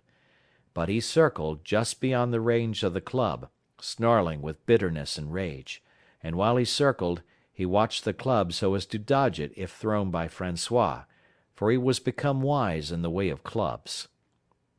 The driver went about his work, and he called to Buck when he was ready to put him in his old place in front of Dave. Buck retreated 2 or 3 steps. Francois followed him up, whereupon he again retreated. After some time of this, Francois threw down the club, thinking that Buck feared a thrashing. But Buck was in open revolt. He wanted, not to escape a clubbing, but to have the leadership. It was his by right. He had earned it, and he would not be content with less. Perrault took a hand. Between them they ran him about for the better part of an hour. They threw clubs at him. He dodged. They cursed him, and his fathers and mothers before him, and all his seed to come after him down to the remotest generation, and every hair on his body and drop of blood in his veins, and he answered curse with snarl and kept out of their reach. He did not try to run away, but retreated around and around the camp, advertising plainly that when his desire was met, he would come in and be good. Francois sat down and scratched his head. Perrault looked at his watch and swore. Time was flying, and they should have been on the trail an hour gone. Francois scratched his head again. He shook it and grinned sheepishly at the courier, who shrugged his shoulders in sign that they were beaten. Then Francois went up to where Solek stood and called to Buck. Buck laughed, as dogs laugh, yet kept his distance. Francois unfastened Solek's traces and put him back in his old place. The team stood harnessed to the sled in an unbroken line, ready for the trail. There was no place for Buck save at the front. Once more Francois called, and once more Buck laughed and kept away.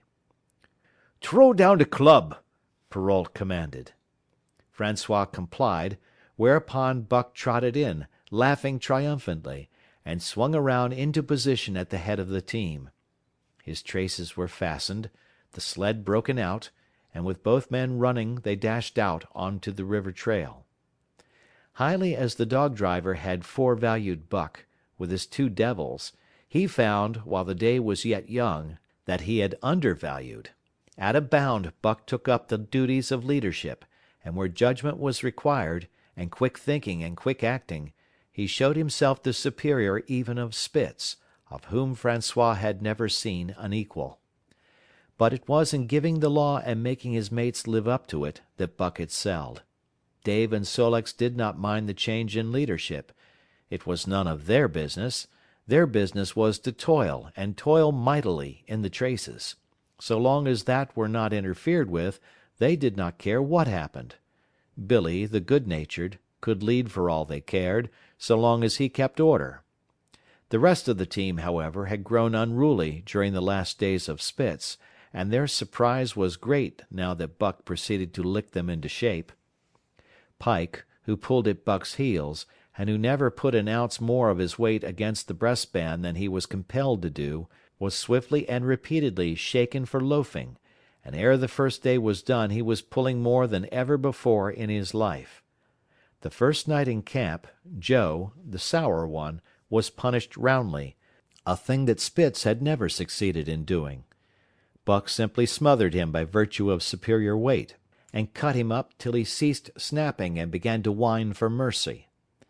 The general tone of the team picked up immediately. It recovered its old-time solidarity, and once more the dogs leaped as one dog in the traces. At the Rink Rapids 2 native huskies, Teek and Kuna, were added, and the celerity with which Buck broke them in took away Francois's breath. "Never such a dog as that Buck!" he cried. "No, never! Heem worth $1,000, by gar! Eh? What you say, Perrault?" And Perrault nodded. He was ahead of the record then, and gaining day by day. The trail was in excellent condition, well packed and hard, and there was no new fallen snow with which to contend. It was not too cold. The temperature dropped to 50 below zero, and remained there the whole trip. The men rode and ran by turn, and the dogs were kept on the jump, with but infrequent stoppages. The 30-mile river was comparatively coated with ice, and they covered in one day going out what had taken them 10 days coming in. In one run they made a 60-mile dash from the foot of Lake Le Barge to the White Horse Rapids. Across Marsh, Tagish, and Bennett, 70 miles of lakes, They flew so fast that the man whose turn it was to run towed behind the sled at the end of a rope. And on the last night of the second week, they topped White Pass and dropped down the sea slope with the lights of Skagway and the shipping at their feet. It was a record run.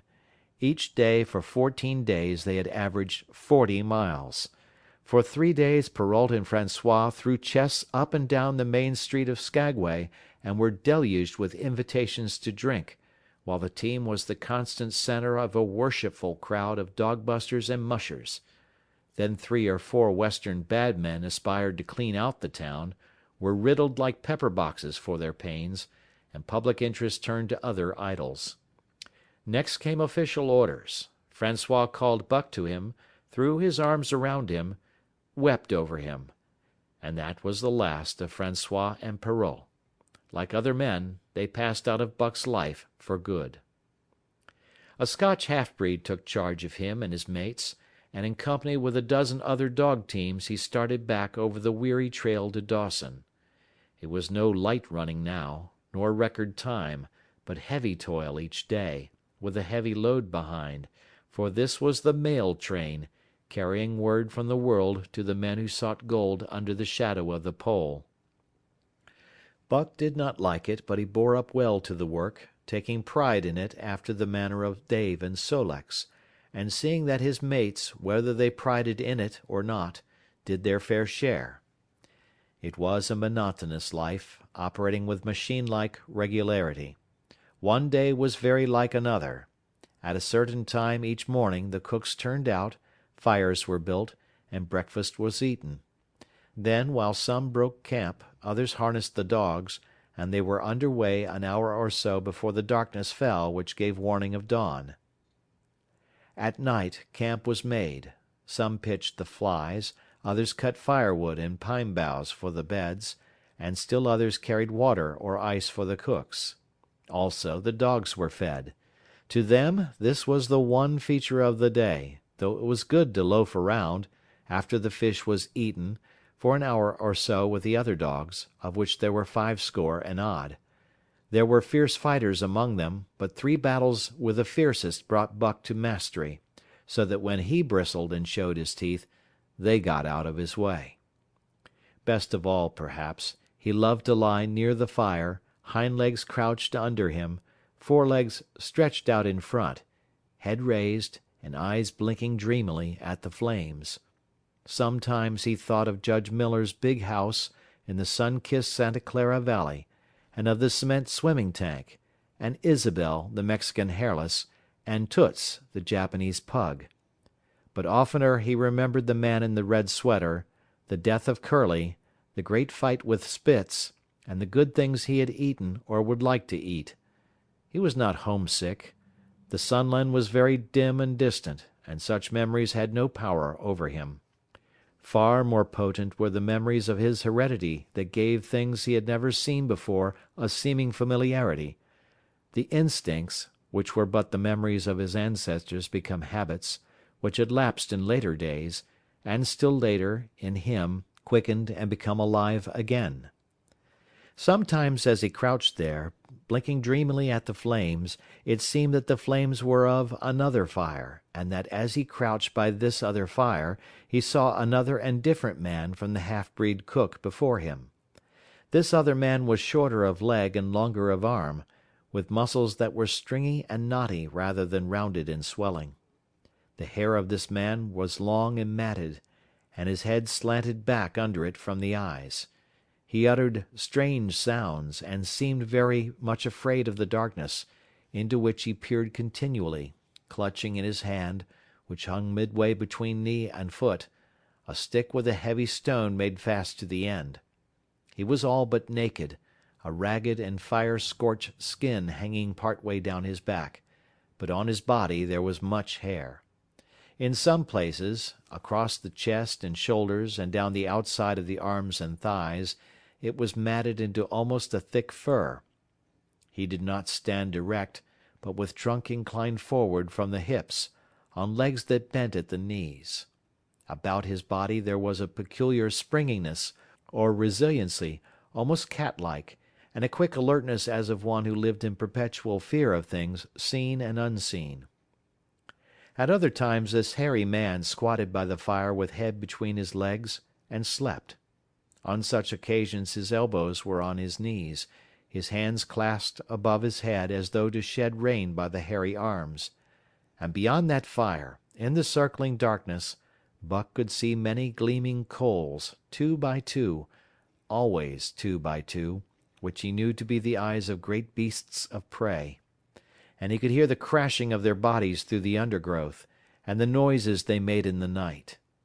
And dreaming there by the Yukon bank, with lazy eyes blinking at the fire, these sounds and sights of another world would make the hair to rise along his back and stand on end across his shoulders and up his neck, till he whimpered low and suppressedly, or growled softly, and the half-breed cook shouted at him, "Hey, you Buck, wake up!"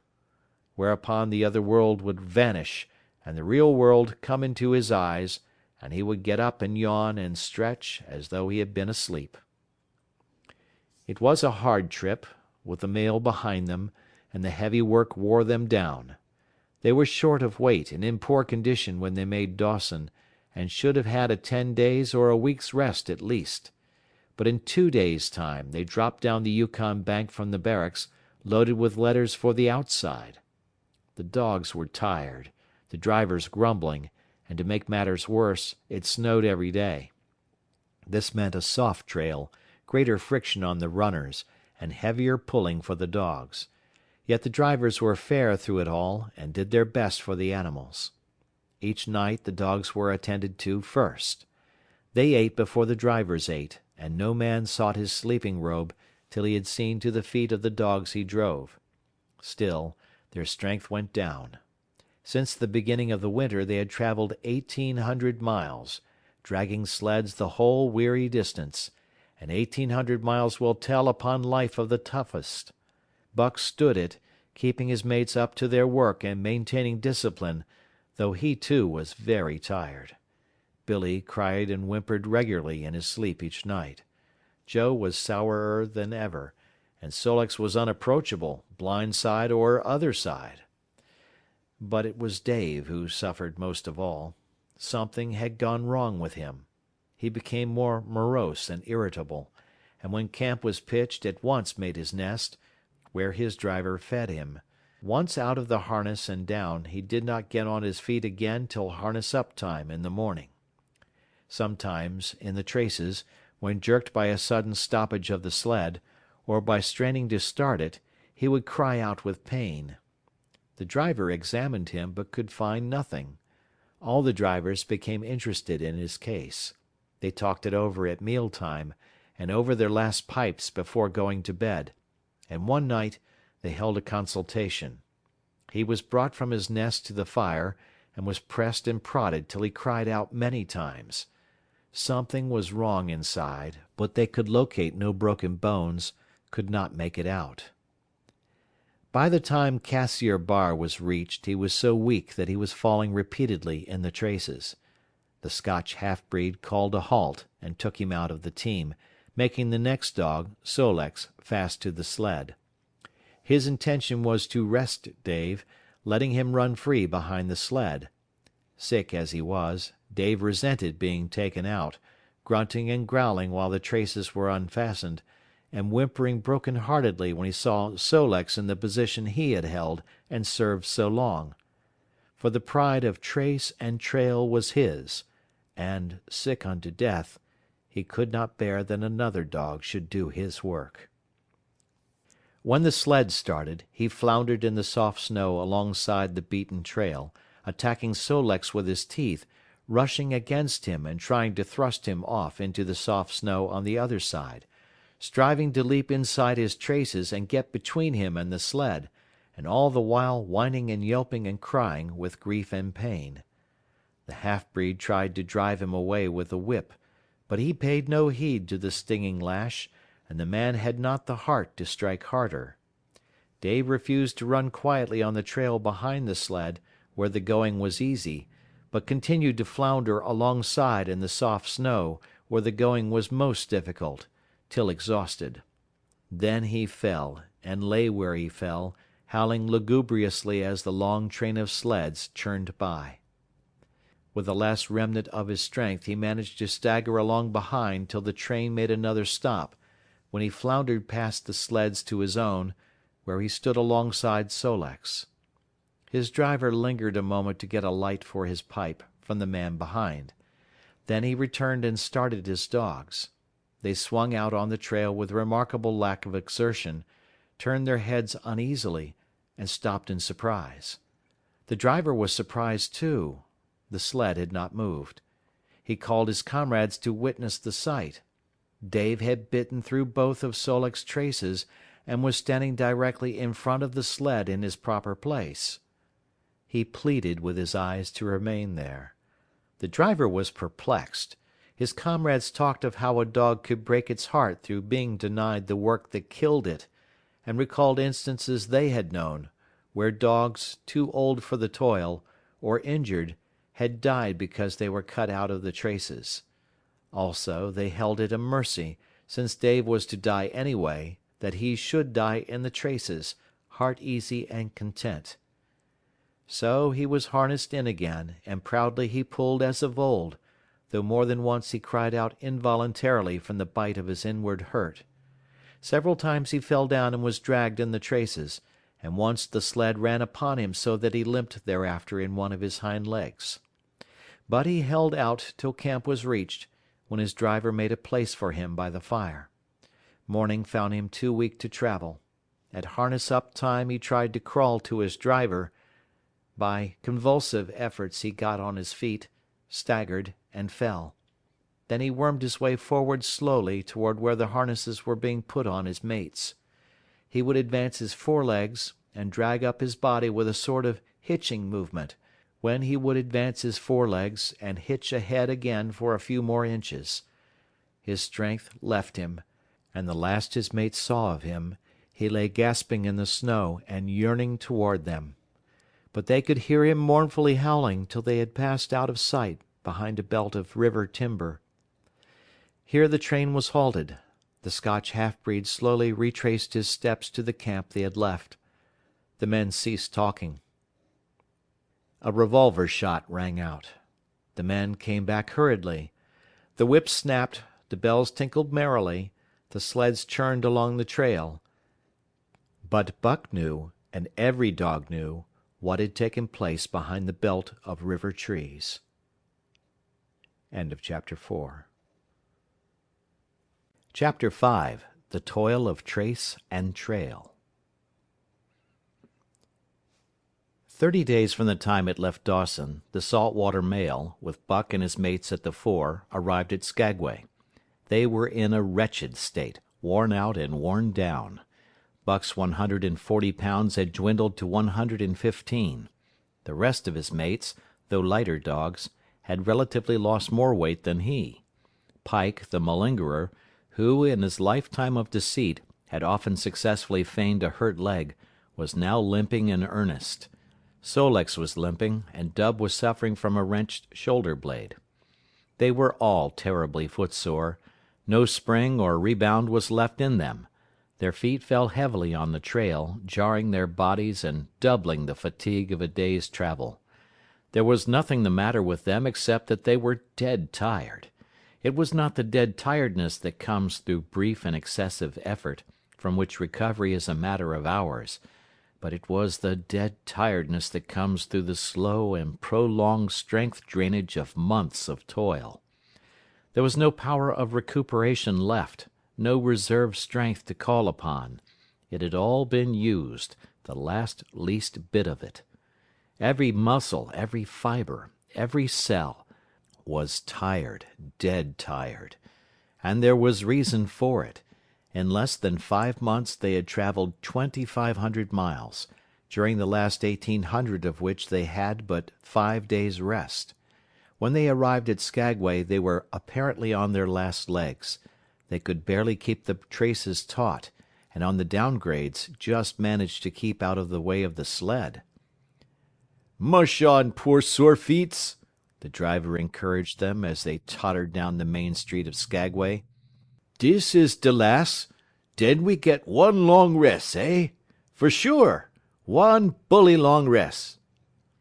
The drivers confidently expected a long stopover. Themselves, they had covered 1,200 miles with 2 days' rest, and in the nature of reason and common justice they deserved an interval of loafing. But so many were the men who had rushed into the Klondike, and so many were the sweethearts, wives, and kin that had not rushed in, that the congested mail was taking on Alpine proportions. Also, there were official orders.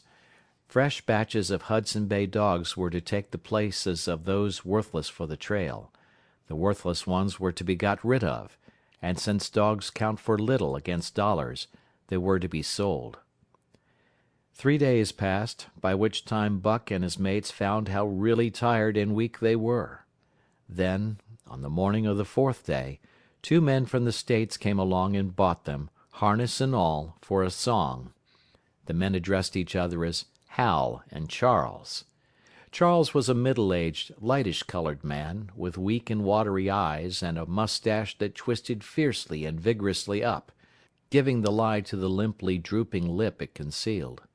Hal was a youngster of 19 or 20, with a big Colt's revolver and a hunting knife strapped about him on a belt that fairly bristled with cartridges. This belt was the most salient thing about him. It advertised his callowness, a callowness sheer and unutterable.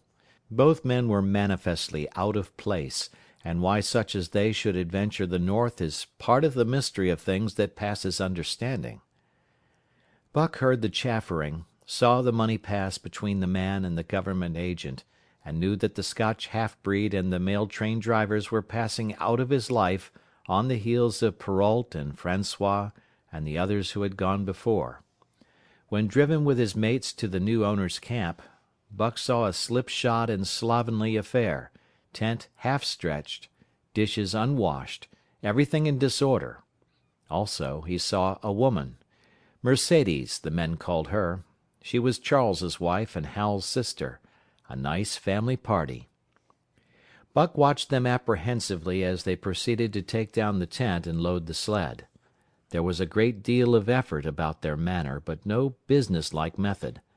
The tent was rolled into an awkward bundle 3 times as large as it should have been. The tin dishes were packed away unwashed. Mercedes continually fluttered in the way of her men, and kept up an unbroken chattering of remonstrance and advice. When they put a clothes sack on the front of the sled, she suggested it should go on the back, and when they had put it on the back, and covered it over with a couple of other bundles, she discovered overlooked articles which could abide nowhere else but in that very sack, and they unloaded again. 3 men from a neighboring tent came out and looked on, grinning and winking at one another. "You've got a right smart load as it is," said one of them, "and it's not me should tell you your business, but I wouldn't tote that tent along if I was you." "Undreamed of!" cried Mercedes, throwing up her hands in dainty dismay. "However in the world could I manage without a tent?" "It's springtime, and you won't get any more cold weather," the man replied. She shook her head decidedly, and Charles and Hal put the last odds and ends on top of the mountainous load. "Think it'll ride?" one of the men asked. "Why shouldn't it?" Charles demanded rather shortly. "Oh, that's all right, that's all right," the man hastened meekly to say. "I was just a-wondering, that is all. It seemed a mite top-heavy." Charles turned his back and drew the lashings down as well as he could, which was not in the least well. "And of course the dogs can hike along all day with that contraption behind them," affirmed a second of the men. "Certainly," said Hal, with freezing politeness, taking hold of the gee-pole with one hand and swinging his whip from the other. "Mush!" he shouted. "Mush on there!" The dogs sprang against the breastbands, strained hard for a few moments, then relaxed. They were unable to move the sled. "The lazy brutes! I'll show them!" he cried, preparing to lash out at them with the whip. But Mercedes interfered, crying, "Oh, Hal, you mustn't!" as she caught hold of the whip and wrenched it from him. The poor dears! Now you must promise you won't be harsh with them for the rest of the trip, or I won't go a step." "Precious lot you know about dogs," her brother sneered. "And I wish you'd leave me alone. They're lazy, I tell you, and you've got to whip them to get anything out of them. That's their way. You ask anyone. Ask one of those men." Mercedes looked at them imploringly, untold repugnance at sight of pain written in her pretty face. "They're weak as water, if you want to know," came the reply from one of the men. "Plumb tuckered out, that's what's the matter. They need a rest." "Rest be blanked," said Hal with his beardless lips, and Mercedes said, "Oh!" in pain and sorrow at the oath. But she was a clannish creature and rushed at once to the defense of her brother. "Never mind that man," she said pointedly. "You're driving our dogs, and you do what you think best with them." Again Hal's whip fell upon the dogs. They threw themselves against the breastbands, dug their feet into the packed snow, got down low to it, and put forth all their strength. The sled held as though it were an anchor. After 2 efforts they stood still, panting. The whip was whistling savagely when once more Mercedes interfered. She dropped on her knees before Buck, with tears in her eyes, and put her arms around his neck. "You poor, poor dears!" she cried sympathetically. "Why don't you pull hard? Then you wouldn't be whipped." Buck did not like her, but he was feeling too miserable to resist her, taking it as part of the day's miserable work. One of the onlookers, who had been clenching his teeth to suppress hot speech, now spoke up. "It's not that I care a whoop what becomes of you, but for the dog's sake, I just want to tell you, you can help them a mighty lot by breaking out that sled. The runners are froze fast. Throw your weight against the G-pole, right and left, and break it out." A third time the attempt was made, but this time, following the advice, Hal broke out the runners which had been frozen to the snow. The overloaded and unwieldy sled forged ahead, Buck and his mates struggling frantically under the rain of blows. 100 yards ahead the path turned and sloped steeply into the main street. It would have required an experienced man to keep the top-heavy sled upright, and Hal was not such a man. As they swung on the turn the sled went over, spilling half its load through the loose lashings. The dogs never stopped. The lightened sled bounded on its side behind them. They were angry because of the ill treatment they had received and the unjust load. Buck was raging. He broke into a run, the team following his lead. Hal cried, "Whoa! Whoa!" but they gave no heed. He tripped and was pulled off his feet. The capsized sled ground over him, and the dogs dashed on up the street, adding to the gaiety of Skagway as they scattered the remainder of the outfit along its chief thoroughfare. Kind-hearted citizens caught the dogs and gathered up the scattered belongings. Also, they gave advice. Half the load and twice the dogs, if they ever expected to reach Dawson, was what was said. Hal and his sister and brother-in-law listened unwillingly, pitched tent, and overhauled the outfit. Canned goods were turned out that made men laugh, for canned goods on the long trail is a thing to dream about. "Blankets for a hotel," quoth one of the men who laughed and helped. "Half as many is too much. Get rid of them. Throw away that tent. And all those dishes. Who's going to wash them anyway? Good Lord, do you think you're traveling on a Pullman?" And so it went, the inexorable elimination of the superfluous. Mercedes cried when her clothes bags were dumped on the ground and article after article was thrown out. She cried in general, and she cried in particular over each discarded thing. She clasped hands about knees, rocking back and forth broken-heartedly. She averred she would not go an inch, not for a dozen Charleses. She appealed to everybody and to everything, finally wiping her eyes and proceeding to cast out even articles of apparel that were imperative necessaries. And in her zeal, when she had finished with her own, she attacked the belongings of her men and went through them like a tornado. This accomplished, the outfit, though cut in half, was still a formidable bulk. Charles and Hal went out in the evening and bought 6 outside dogs. These, added to the 6 of the original team, and Teek and Kuna, the huskies obtained at the Rink Rapids on the record trip, brought the team up to 14. But the outside dogs, though practically broken in since their landing, did not amount to much. 3 were short-haired pointers, 1 was a Newfoundland, and the other 2 were mongrels of indeterminate breed. They did not seem to know anything, these newcomers. Buck and his comrades looked upon them with disgust, and though he speedily taught them their places and what not to do, he could not teach them what to do. They did not take kindly to trace and trail. With the exception of the 2 mongrels, they were bewildered and spirit-broken by the strange, savage environment in which they found themselves and by the ill treatment they had received. The 2 mongrels were without spirit at all.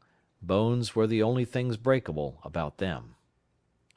With the newcomers hopeless and forlorn, and the old team worn out by 2,500 miles of continuous trail, the outlook was anything but bright. The 2 men, however, were quite cheerful. And they were proud, too. They were doing the thing in style, with 14 dogs. They had seen other sleds depart over the pass for Dawson, or come in from Dawson, but never had they seen a sled with so many as 14 dogs. In the nature of Arctic travel, there was a reason why 14 dogs should not drag one sled, and that was that one sled could not carry the food for 14 dogs. But Charles and Hal did not know this. They had worked the trip out with a pencil, so much to a dog, so many dogs, so many days, QED. Mercedes looked over their shoulders and nodded comprehensively. It was all so very simple. Late next morning, Buck led the long team up the street. There was nothing lively about it, no snap or go in him and his fellows. They were starting dead weary. 4 times he had covered the distance between Saltwater and Dawson, and the knowledge that, jaded and tired, he was facing the same trail once more, made him bitter. His heart was not in the work, nor was the heart of any dog. The outsides were timid and frightened, the insides without confidence in their masters. Buck felt vaguely that there was no depending upon these 2 men and the woman. They did not know how to do anything, and as the days went by it became apparent that they could not learn. They were slack in all things, without order or discipline. It took them half the night to pitch a slovenly camp, and half the morning to break that camp and get the sled loaded in fashion so slovenly that for the rest of the day they were occupied in stopping and rearranging the load. Some days they did not make 10 miles. On other days they were unable to get started at all.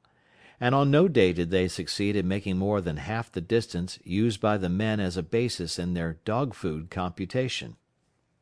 It was inevitable that they should go short on dog food. But they hastened it by overfeeding, bringing the day nearer when underfeeding would commence. The outside dogs, whose digestions had not been trained by chronic famine to make the most of little, had voracious appetites. And when, in addition to this, the worn-out huskies pulled weakly, Hal decided that the orthodox ration was too small. He doubled it, and to cap it all, when Mercedes, with tears in her pretty eyes and a quaver in her throat, could not cajole him into giving the dogs still more, she stole from the fish sacks and fed them slyly. But it was not food that Buck and the huskies needed, but rest. And though they were making poor time, the heavy load they dragged sapped their strength severely. Then came the underfeeding. Hal awoke one day to the fact that his dog food was half gone and the distance only quarter covered. Further, that for love or money no additional dog food was to be obtained. So he cut down even the orthodox ration and tried to increase the day's travel. His sister and brother-in-law seconded him, but they were frustrated by their heavy outfit and their own incompetence. It was a simple matter to give the dogs less food, but it was impossible to make the dogs travel faster, while their own inability to get under way earlier in the morning prevented them from traveling longer hours. Not only did they not know how to work dogs, but they did not know how to work themselves. The first to go was Dub. Poor blundering thief that he was, always getting caught and punished, he had none the less been a faithful worker. His wrenched shoulder blade, untreated and unrested, went from bad to worse, till finally Hal shot him with the big Colt's revolver. It is a saying of the country that an outside dog starves to death on the ration of the husky, so the 6 outside dogs under Buck could do no less than die on half the ration of the husky. The Newfoundland went first, followed by the 3 short-haired pointers, the 2 mongrels hanging more grittily on to life, but going in the end. By this time all the amenities and gentlenesses of the Southland had fallen away from the 3 people. Shorn of its glamour and romance, Arctic travel became to them a reality too harsh for their manhood and womanhood. Mercedes ceased weeping over the dogs, being too occupied with weeping over herself and with quarreling with her husband and brother. To quarrel was the one thing they were never too weary to do. Their irritability arose out of their misery, increased with it, doubled upon it, outdistanced it. The wonderful patience of the trail which comes to men who toil hard and suffer sore, and remain sweet of speech and kindly, did not come to these 2 men and the woman. They had no inkling of such a patience. They were stiff and in pain, their muscles ached, their bones ached, their very hearts ached, and because of this they became sharp of speech, and hard words were first on their lips in the morning and last at night. Charles and Hal wrangled whenever Mercedes gave them a chance. It was the cherished belief of each that he did more than his share of the work, and neither forbore to speak this belief at every opportunity. Sometimes Mercedes sided with her husband, sometimes with her brother. The result was a beautiful and unending family quarrel. Starting from a dispute as to which should chop a few sticks for the fire, a dispute which concerned only Charles and Hal, presently would be lugged in the rest of the family, fathers, mothers, uncles, cousins, people thousands of miles away and some of them dead. That Hal's views on art, or the sort of society plays his mother's brother wrote, should have anything to do with the chopping of a few sticks of firewood, passes comprehension. Nevertheless, the quarrel was as likely to tend in that direction as in the direction of Charles's political prejudices. And that Charles's sister's tale-bearing tongue should be relevant to the building of a Yukon fire was apparent only to Mercedes, who disburdened herself of copious opinions upon that topic, and incidentally upon a few other traits unpleasantly peculiar to her husband's family. In the meantime, the fire remained unbuilt, the camp half-pitched, and the dogs unfed. Mercedes nursed a special grievance, the grievance of sex. She was pretty and soft, and had been chivalrously treated all her days. But the present treatment by her husband and brother was everything save chivalrous. It was her custom to be helpless. They complained. Upon which impeachment of what to her was her most essential sex prerogative, she made their lives unendurable. She no longer considered the dogs, and because she was sore and tired, she persisted in riding on the sled. She was pretty and soft, but she weighed 120 pounds, a lusty last straw to the load dragged by the weak and starving animals. She rode for days, till they fell in the traces and the sled stood still. Charles and Hal begged her to get off and walk, pleaded with her, entreated, the while she wept and importuned heaven with a recital of their brutality. On one occasion they took her off the sled by main strength. They never did it again.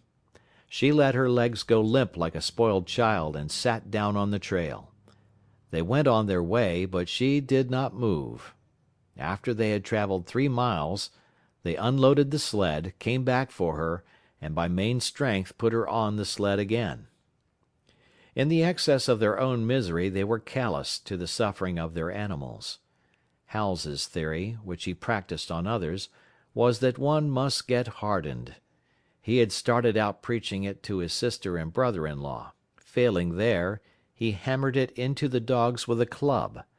At the 5 fingers the dog food gave out, and a toothless old squaw offered to trade them a few pounds of frozen horsehide for the Colt's revolver that kept the big hunting knife company at Hal's hip. A poor substitute for food was this hide, just as it had been stripped from the starved horses of the cattlemen 6 months back. In its frozen state it was more like strips of galvanized iron, and when a dog wrestled it into his stomach, it thawed into thin and innutritious leathery strings and into a mass of short hair, irritating and indigestible. And through it all Buck staggered along at the head of the team as in a nightmare. He pulled when he could. When he could no longer pull, he fell down and remained down till blows from whip or club drove him to his feet again. All the stiffness and gloss had gone out of his beautiful furry coat. The hair hung down, limp and draggled, or matted with dried blood where Hal's club had bruised him. His muscles had wasted away to knotty strings, and the flesh pads had disappeared, so that each rib and every bone in his frame were outlined cleanly through the loose hide that was wrinkled in folds of emptiness. It was heartbreaking, only Buck's heart was unbreakable. The man in the red sweater had proved that. As it was with Buck, so was it with his mates. They were perambulating skeletons. There were 7 altogether, including him. In their very great misery they had become insensible to the bite of the lash or the bruise of the club. The pain of the beating was dull and distant, just as the things their eyes saw and their ears heard seemed dull and distant. They were not half living, or quarter living. They were simply so many bags of bones in which sparks of life fluttered faintly. When a halt was made, they dropped down in the traces like dead dogs, and the spark dimmed and paled and seemed to go out. And when the club or whip fell upon them, the spark fluttered feebly up, and they tottered to their feet and staggered on. There came a day when Billy, the good-natured, fell and could not rise. Hal had traded off his revolver, so he took the axe and knocked Billy on the head as he lay in the traces, then cut the carcass out of the harness and dragged it to one side. Buck saw, and his mates saw, and they knew that this thing was very close to them. On the next day Kuno went, and but 5 of them remained. Joe, too far gone to be malignant; Pike, crippled and limping, only half conscious and not conscious enough longer to malinger; Sol-leks, the one-eyed, still faithful to the toil of trace and trail, and mournful in that he had so little strength with which to pull; Teek, who had not traveled so far that winter, and who was now beaten more than the others because he was fresher; and Buck, still at the head of the team, but no longer enforcing discipline or striving to enforce it, blind with weakness half the time, and keeping the trail by the loom of it and by the dim feel of his feet. It was beautiful spring weather, but neither dogs nor humans were aware of it. Each day the sun rose earlier and set later. It was dawn by 3 in the morning, and twilight lingered till 9 at night. The whole long day was a blaze of sunshine. The ghostly winter silence had given way to the great spring murmur of awakening life. This murmur arose from all the land, fraught with the joy of living. It came from the things that lived and moved again, things which had been as dead, and which had not moved during the long months of frost. The sap was rising in the pines.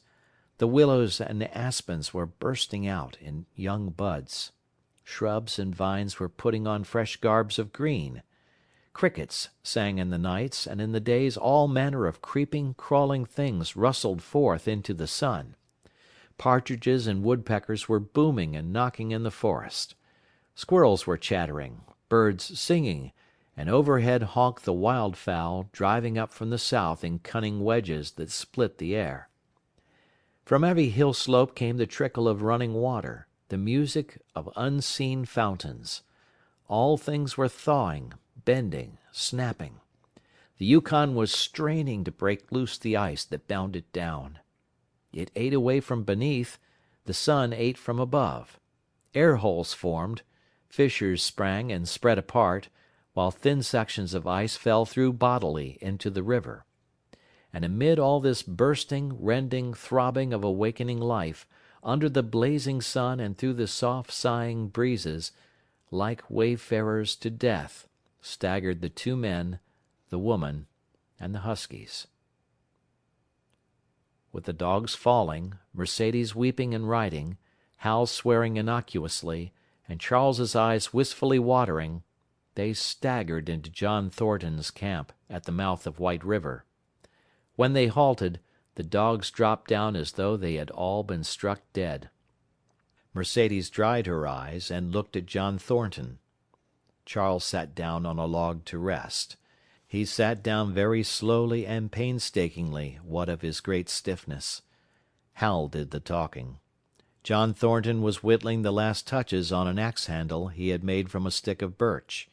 He whittled and listened, gave monosyllabic replies, and when it was asked, terse advice. He knew the breed, and he gave his advice in the certainty that it would not be followed. They told us up above that the bottom was dropping out of the trail and that the best thing for us to do was to lay over, Hal said in response to Thornton's warning to take no more chances on the rotten ice. They told us we couldn't make White River, and here we are. This last with a sneering ring of triumph in it. And they told you true, John Thornton answered. The bottom's likely to drop out at any moment. Only fools, with the blind luck of fools, could have made it. I tell you straight, I wouldn't risk my carcass on that ice for all the gold in Alaska. That's because you're not a fool, I suppose, said Hal. All the same, we'll go on to Dawson. He uncoiled his whip. Get up there, Buck. Hi, get up. Mush on. Thornton went on whittling. It was idle, he knew, to get between a fool and his folly, while 2 or 3 fools more or less would not alter the scheme of things. But the team did not get up at the command. It had long since passed into the stage where blows were required to rouse it. The whip flashed out, here and there, on its merciless errands. John Thornton compressed his lips. Sol-leks was the first to crawl to his feet. Teek followed. Joe came next, yelping with pain. Pike made painful efforts. Twice he fell over, when half up, and on the third attempt managed to rise. Buck made no effort. He lay quietly where he had fallen. The lash bit into him again and again, but he neither whined nor struggled. Several times Thornton started, as though to speak, but changed his mind. A moisture came into his eyes, and, as the whipping continued, he arose and walked irresolutely up and down. This was the first time Buck had failed, in itself a sufficient reason to drive Hal into a rage. He exchanged the whip for the customary club. Buck refused to move under the rain of heavier blows which now fell upon him. Like his mates, he barely able to get up, but, unlike them, he had made up his mind not to get up. He had a vague feeling of impending doom. This had been strong upon him when he pulled in to the bank, and it had not departed from him. What of the thin and rotten ice he had felt under his feet all day, it seemed that he sensed disaster close at hand, out there ahead on the ice where his master was trying to drive him. He refused to stir. So greatly had he suffered, and so far gone was he, that the blows did not hurt much, and as they continued to fall upon him, the spark of life within flickered and went down. It was nearly out. He felt strangely numb. As though from a great distance, he was aware that he was being beaten. The last sensations of pain left him. He no longer felt anything, though very faintly he could hear the impact of the club upon his body. But it was no longer his body, it seemed so far away. And then, suddenly, without warning, uttering a cry that was inarticulate and more like the cry of an animal, John Thornton sprang upon the man who wielded the club. Hal was hurled backward, as though struck by a falling tree. Mercedes screamed. Charles looked on wistfully, wiped his watery eyes, but did not get up because of his stiffness. John Thornton stood over Buck, struggling to control himself, too convulsed with rage to speak. "If you strike that dog again, I'll kill you," he at last managed to say in a choking voice.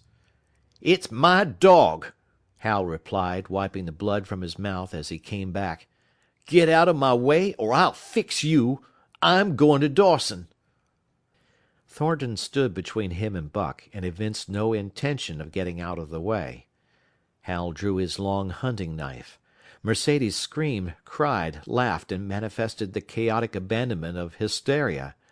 Thornton rapped Hal's knuckles with the axe handle, knocking the knife to the ground. He rapped his knuckles again as he tried to pick it up. Then he stooped, picked it up himself, and with 2 strokes cut Buck's traces. Hal had no fight left in him. Besides, his hands were full with his sister, or his arms, rather, while Buck was too near dead to be of further use in hauling the sled. A few minutes later they pulled out from the bank and down the river. Buck heard them go and raised his head to see. Pike was leading, Sol-leks was at the wheel, and between were Joe and Teek. They were limping and staggering. Mercedes was riding the loaded sled. Hal guided at the gee-pole, and Charles stumbled along in the rear. As Buck watched them, Thornton knelt beside him and with rough, kindly hands searched for broken bones. By the time his search had disclosed nothing more than many bruises and a state of terrible starvation, the sled was a quarter of a mile away. Dog and man watched it crawling along over the ice. Suddenly, they saw its back end drop down, as into a rut, and the gee-pole, with Hal clinging to it, jerk into the air. Mercedes' scream came to their ears. They saw Charles turn and make 1 step to run back, and then a whole section of ice give way and dogs and humans disappear. A yawning hole was all that was to be seen. The bottom had dropped out of the trail. John Thornton and Buck looked at each other. "You poor devil," said John Thornton, and Buck licked his hand. End of chapter 5. Chapter 6. For the Love of a Man. When John Thornton froze his feet in the previous December, his partners had made him comfortable and left him to get well, going on themselves up the river to get out a raft of saw logs for Dawson. He was still limping slightly at the time he rescued Buck, but with the continued warm weather even the slight limp left him. And here, lying by the river bank through the long spring days, watching the running water, listening lazily to the songs of birds and the hum of nature, Buck slowly won back his strength. A rest comes very good after one has traveled 3,000 miles, and it must be confessed that Buck waxed lazy as his wounds healed, his muscles swelled out, and the flesh came back to cover his bones. For that matter, they were all loafing, Buck, John Thornton, and Skeet and Nig, waiting for the raft to come that was to carry them down to Dawson. Skeet was a little Irish setter who early made friends with Buck, who, in a dying condition, was unable to resent her first advances. She had the doctor trait which some dogs possess, and as a mother cat washes her kittens, so she washed and cleansed Buck's wounds. Regularly, each morning after he had finished his breakfast, she performed her self-appointed task, till he came to look for her ministrations as much as he did for Thornton's. Nig, equally friendly, though less demonstrative, was a huge black dog, half bloodhound and half deerhound, with eyes that laughed, and a boundless good nature. To Buck's surprise, these dogs manifested no jealousy toward him. They seemed to share the kindliness and largeness of John Thornton. As Buck grew stronger, they enticed him into all sorts of ridiculous games, in which Thornton himself could not forbear to join, and in this fashion Buck romped through his convalescence and into a new existence. Love, genuine, passionate love, was his for the first time. This he had never experienced at Judge Miller's down in the sun-kissed Santa Clara Valley. With the Judge's sons, hunting and tramping, it had been a working partnership. With the Judge's grandsons, a sort of pompous guardianship. And with the Judge himself, a stately and dignified friendship. But love that was feverish and burning, that was adoration, that was madness, it had taken John Thornton to arouse. This man had saved his life, which was something, but further, he was the ideal master. Other men saw to the welfare of their dogs from a sense of duty and business expediency. He saw to the welfare of his as if they were his own children, because he could not help it. And he saw further. He never forgot a kindly greeting or a cheering word, and to sit down for a long talk with them, gas, he called it, was as much his delight as theirs. He had a way of taking Buck's head roughly between his hands and resting his own head upon Buck's, of shaking him back and forth, the while calling him ill names that to Buck were love names. Buck knew no greater joy than that rough embrace and the sound of murmured oaths, and at each jerk back and forth it seemed that his heart would be shaken out of his body, so great was its ecstasy. And when, released, he sprang to his feet, his mouth laughing, his eyes eloquent, his throat vibrant with unuttered sound, and in that fashion remained without movement, John Thornton would reverently exclaim, "God, you can all but speak." Buck had a trick of love expression that was akin to hurt. He would often seize Thornton's hand in his mouth, and close so fiercely that the flesh bore the impress of his teeth for some time afterward. And as Buck understood the oaths to be love words, so the man understood this feigned bite for a caress. For the most part, however, Buck's love was expressed in adoration. While he went wild with happiness when Thornton touched him or spoke to him, he did not seek these tokens. Unlike Skeet, who was wont to shove her nose under Thornton's hand and nudge until petted, or Nig, who would stalk up and rest his great head on Thornton's knee, Buck was content to adore at a distance.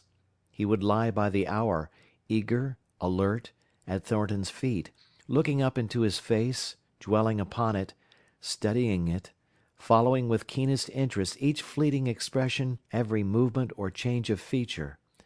Or, as chance might have it, he would lie farther away, to the side or rear, watching the outlines of the man and the occasional movements of his body. And often, such was the communion in which they lived, the strength of Buck's gaze would draw John Thornton's head around, and he would return the gaze, without speech, his heart shining out of his eyes, as Buck's heart shone out. For a long time after his rescue, Buck did not like Thornton to get out of his sight. From the moment he left the tent to when he entered it again, Buck would follow at his heels. His transient masters since he had come into the Northland had bred in him a fear that no master could be permanent. He was afraid that Thornton would pass out of his life as Perrault and Francois and the Scotch half-breed had passed out. Even in the night, in his dreams, he was haunted by this fear. At such times he would shake off sleep and creep through the chill to the flap of the tent, where he would stand and listen to the sound of his master's breathing. But in spite of this great love he bore John Thornton, which seemed to bespeak the soft, civilizing influence, the strain of the primitive, which the Northland had aroused in him, remained alive and active. Faithfulness and devotion, things born of fire and roof, were his, yet he retained his wildness and wiliness.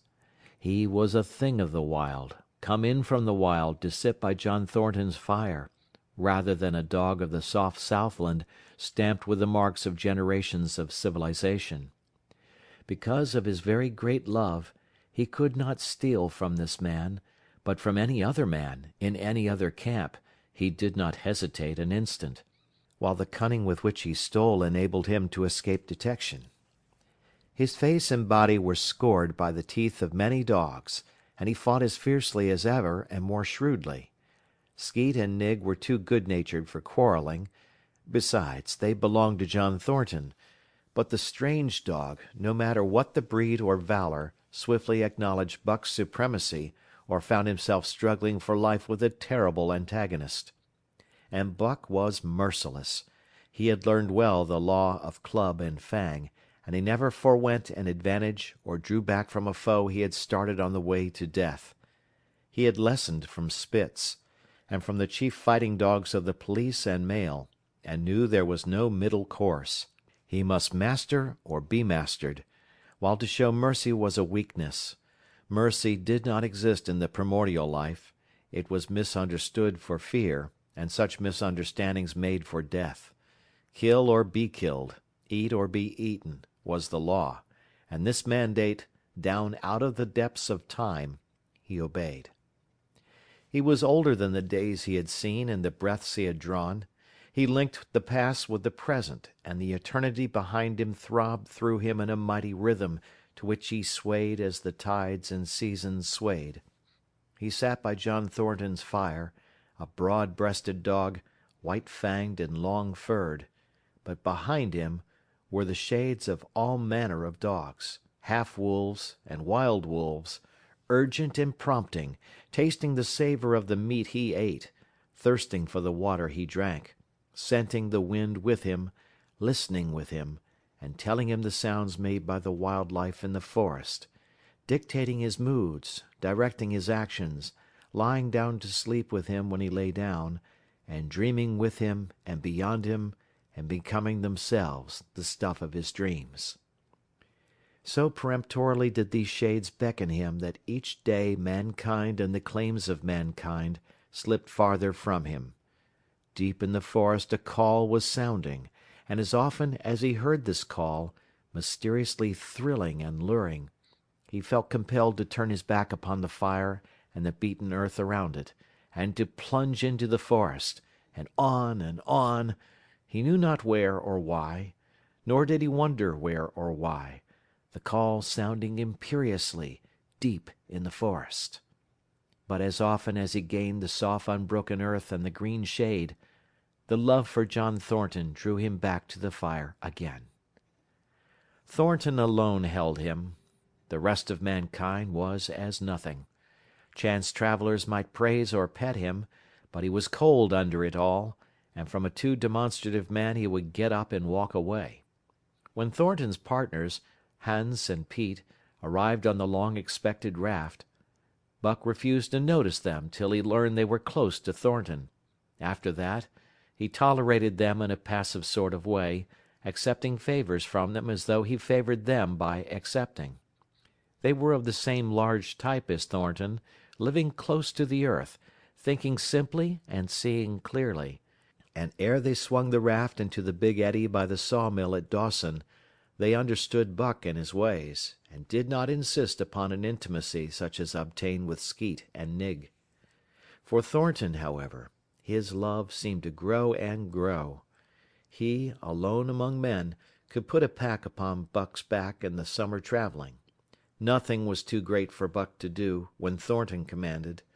One day, they had grub-staked themselves from the proceeds of the raft and left Dawson for the headwaters of the Tanana. The men and dogs were sitting on the crest of a cliff which fell away straight down to naked bedrock 300 feet below. John Thornton was sitting near the edge, Buck at his shoulder. A thoughtless whim seized Thornton, and he drew the attention of Hans and Pete to the experiment he had in mind. "Jump, Buck!" he commanded, sweeping his arm out and over the chasm.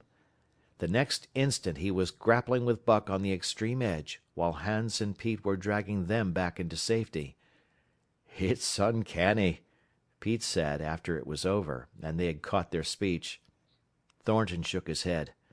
"No, it is splendid, and it is terrible, too. Do you know, it sometimes makes me afraid." "I'm not hankering to be the man that lays hands on you while he's around," Pete announced conclusively, nodding his head toward Buck. "By jingo!" was Hans's contribution. "Not mineself, either."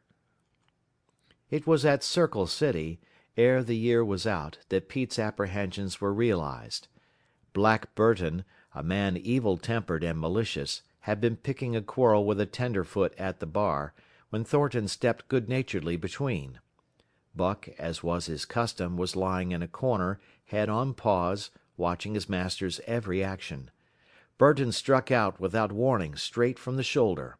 Thornton was sent spinning, and saved himself from falling only by clutching the rail of the bar. Those who were looking on heard what was neither bark nor yelp, but a something which is best described as a roar, and they saw Buck's body rise up in the air as he left the floor for Burton's throat. The man saved his life by instinctively throwing out his arm, but was hurled backward to the floor with Buck on top of him. Buck loosed his teeth from the flesh of the arm and drove in again for the throat. This time the man succeeded only in partly blocking, and his throat was torn open. Then the crowd was upon Buck, and he was driven off, but while a surgeon checked the bleeding, he prowled up and down, growling furiously, attempting to rush in, and being forced back by an array of hostile clubs. A miners' meeting, called on the spot, decided that the dog had sufficient provocation, and Buck was discharged. But his reputation was made, and from that day his name spread through every camp in Alaska. Later on, in the fall of the year, he saved John Thornton's life in quite another fashion. The three partners were lining a long and narrow poling boat down a bad stretch of rapids on the 40-mile creek. Hans and Pete moved along the bank, snubbing with a thin manila rope from tree to tree, while Thornton remained in the boat, helping its descent by means of a pole, and shouting directions to the shore. Buck, on the bank, worried and anxious, kept abreast of the boat, his eyes never off his master. At a particularly bad spot, where a ledge of barely submerged rocks jutted out into the river, Hans cast off the rope, and, while Thornton poled the boat out into the stream, ran down the bank with the end in his hand to snub the boat when it had cleared the ledge. This it did, and was flying downstream in a current as swift as a mill race, when Hans checked it with the rope and checked too suddenly.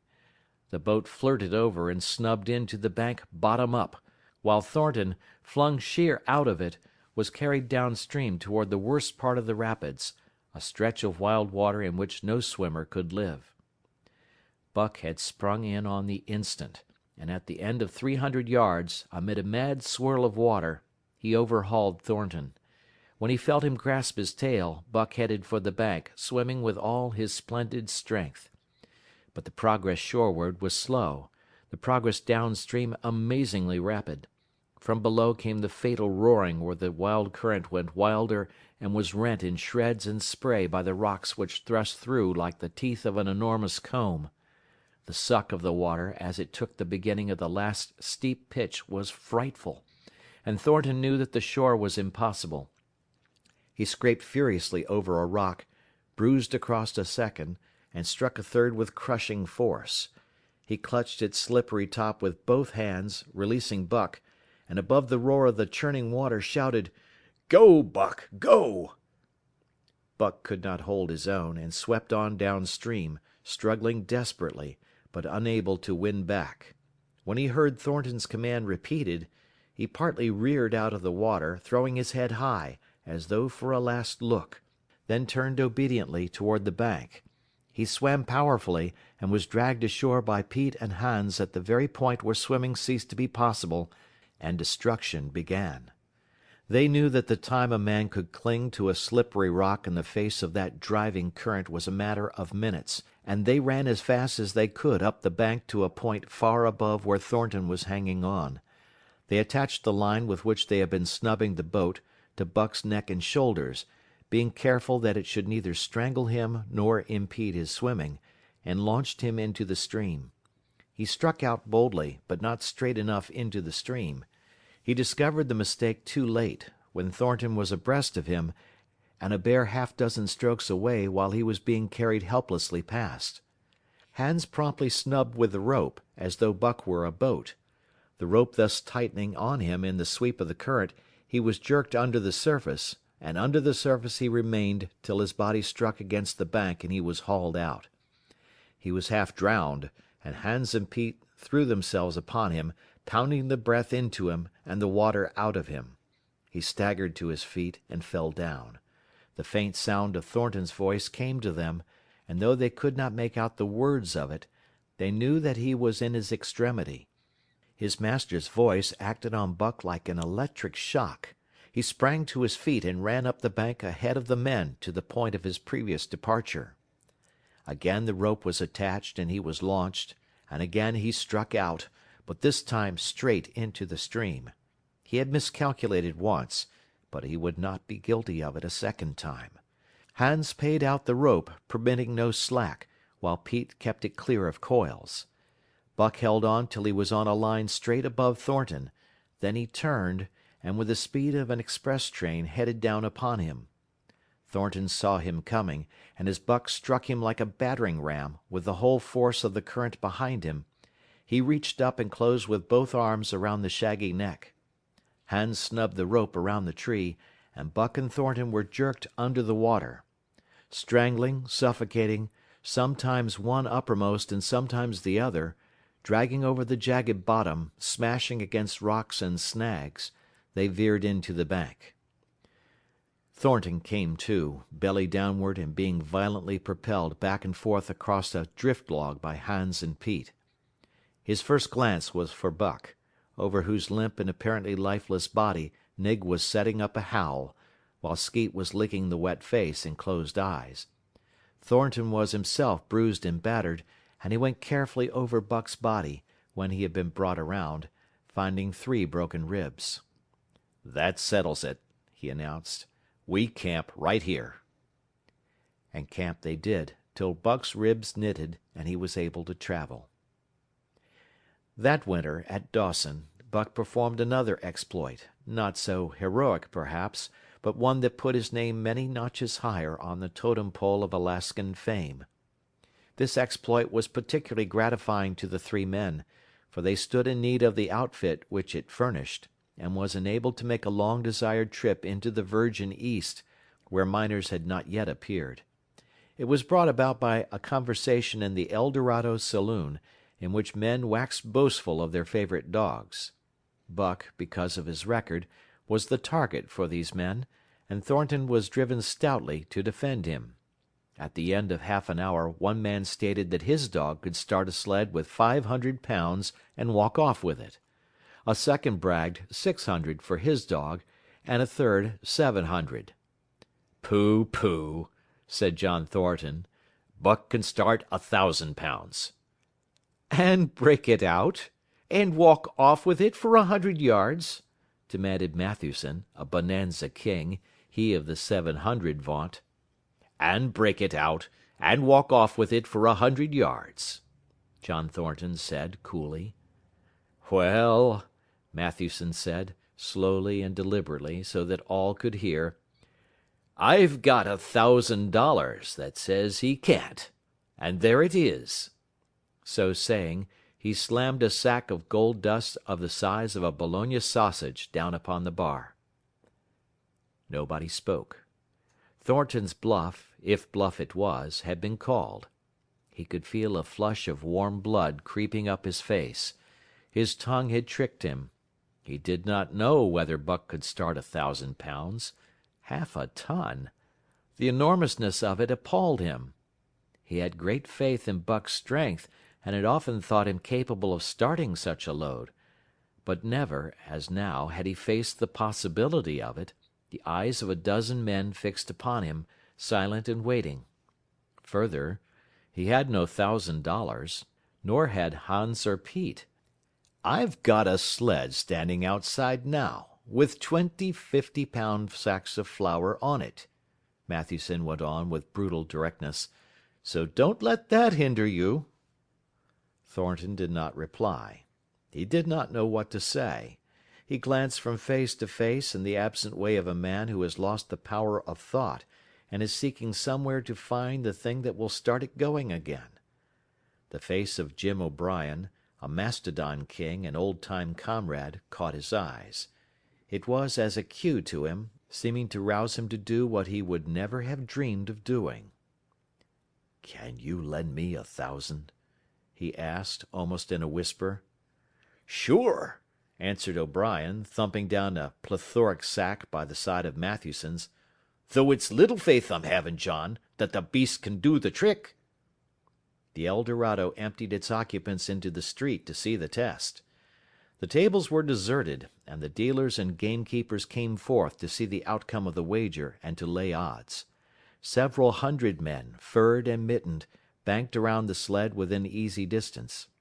Matthewson's sled, loaded with 1,000 pounds of flour, had been standing for a couple of hours, and in the intense cold (it was 60 below zero) the runners had frozen fast to the hard-packed snow. Men offered odds of 2 to 1 that Buck could not budge the sled. A quibble arose concerning the phrase "break out." O'Brien contended it was Thornton's privilege to knock the runners loose, leaving Buck to "break it out" from a dead standstill. Matthewson insisted that the phrase included breaking the runners from the frozen grip of the snow. A majority of the men who had witnessed the making of the bet decided in his favor, whereat the odds went up to 3 to 1 against Buck. There were no takers. Not a man believed him capable of the feat. Thornton had been hurried into the wager, heavy with doubt, and now that he looked at the sled itself, the concrete fact, with the regular team of 10 dogs curled up in the snow before it, the more impossible the task appeared. Matthewson waxed jubilant. 3 to 1, he proclaimed. "I'll lay you another 1,000 at that figure, Thornton. What do you say?" Thornton's doubt was strong in his face, but his fighting spirit was aroused, the fighting spirit that soars above odds, fails to recognize the impossible, and is deaf to all save the clamor for battle. He called Hans and Pete to him. Their sacks were slim, and with his own the 3 partners could rake together only $200. In the ebb of their fortunes, this sum was their total capital, yet they laid it unhesitatingly against Matthewson's 600. The team of 10 dogs was unhitched, and Buck, with his own harness, was put into the sled. He had caught the contagion of the excitement, and he felt that in some way he must do a great thing for John Thornton. Murmurs of admiration at his splendid appearance went up. He was in perfect condition, without an ounce of superfluous flesh, and the 150 pounds that he weighed were so many pounds of grit and virility. His furry coat shone with the sheen of silk. Down the neck and across the shoulders, his mane, in repose as it was, half bristled and seemed to lift with every movement, as though excess of vigor made every particular hair alive and active. The great breast and heavy forelegs were no more than in proportion with the rest of the body, where the muscles showed in tight rolls underneath the skin. Men felt these muscles and proclaimed them hard as iron, and the odds went down to 2 to 1. "Gad, sir! Gad, sir!" stuttered a member of the latest dynasty, a king of the skookum benches. "I offer you 800 for him, sir, before the test, sir. 800 just as he stands." Thornton shook his head and stepped to Buck's side. "You must stand off from him," Matthewson protested. "Free play and plenty of room." The crowd fell silent. Only could be heard the voices of the gamblers vainly offering 2 to 1.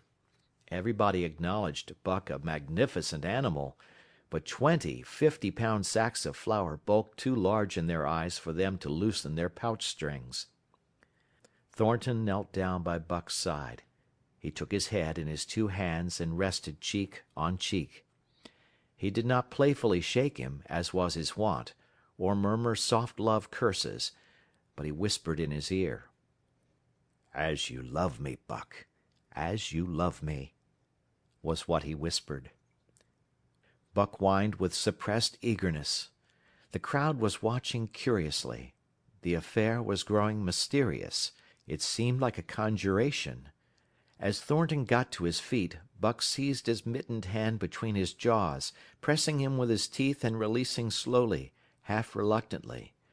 It was the answer, in terms, not of speech, but of love. Thornton stepped well back. "Now, Buck," he said. Buck tightened the traces, then slacked them for a matter of several inches. It was the way he had learned. "Gee!" Thornton's voice rang out, sharp in the tense silence. Buck swung to the right, ending the movement in a plunge that took up the slack and with a sudden jerk arrested his 150 pounds. The load quivered, and from under the runners arose a crisp crackling. "Haw!" Thornton commanded. Buck duplicated the maneuver, this time to the left. The crackling turned into a snapping, the sled pivoting and the runners slipping and grating several inches to the side. The sled was broken out. Men were holding their breaths, intensely unconscious of the fact. "Now, mush!" Thornton's command cracked out like a pistol shot. Buck threw himself forward, tightening the traces with a jarring lunge. His whole body was gathered compactly together in the tremendous effort, the muscles writhing and knotting like live things under the silky fur. His great chest was low to the ground, his head forward and down, while his feet were flying like mad, the claws scarring the hard-packed snow in parallel grooves. The sled swayed and trembled, half started forward. One of his feet slipped, and one man groaned aloud. Then the sled lurched ahead in what appeared a rapid succession of jerks, though it never really came to a dead stop again. Half an inch, 2 inches. The jerks perceptibly diminished. As the sled gained momentum, he caught them up till it was moving steadily along. Men gasped and began to breathe again, unaware that for a moment they had ceased to breathe. Thornton was running behind, encouraging Buck with short, cheery words. The distance had been measured off, and as he neared the pile of firewood which marked the end of the 100 yards, a cheer began to grow and grow, which burst into a roar as he passed the firewood and halted at command. Every man was tearing himself loose, even Matthewson. Hats and mittens were flying in the air. Men were shaking hands, it did not matter with whom, and bubbling over in a general incoherent babble. But Thornton fell on his knees beside Buck. Head was against head, and he was shaking him back and forth. Those who hurried up heard him cursing Buck, and he cursed him long and fervently, and softly and lovingly. "Gad, sir! Gad, sir!" spluttered the Skookumbench King. "I'll give you 1,000 for him, sir! 1,000, sir! 1,200, sir!" Thornton rose to his feet. His eyes were wet. The tears were streaming frankly down his cheeks. "Sir," he said to the Skookumbench King, "no, sir. You can go to hell, sir. It's the best I can do for you, sir." Buck seized Thornton's hand in his teeth. Thornton shook him back and forth. As though animated by a common impulse, the onlookers drew back to a respectful distance, nor were they again indiscreet enough to interrupt.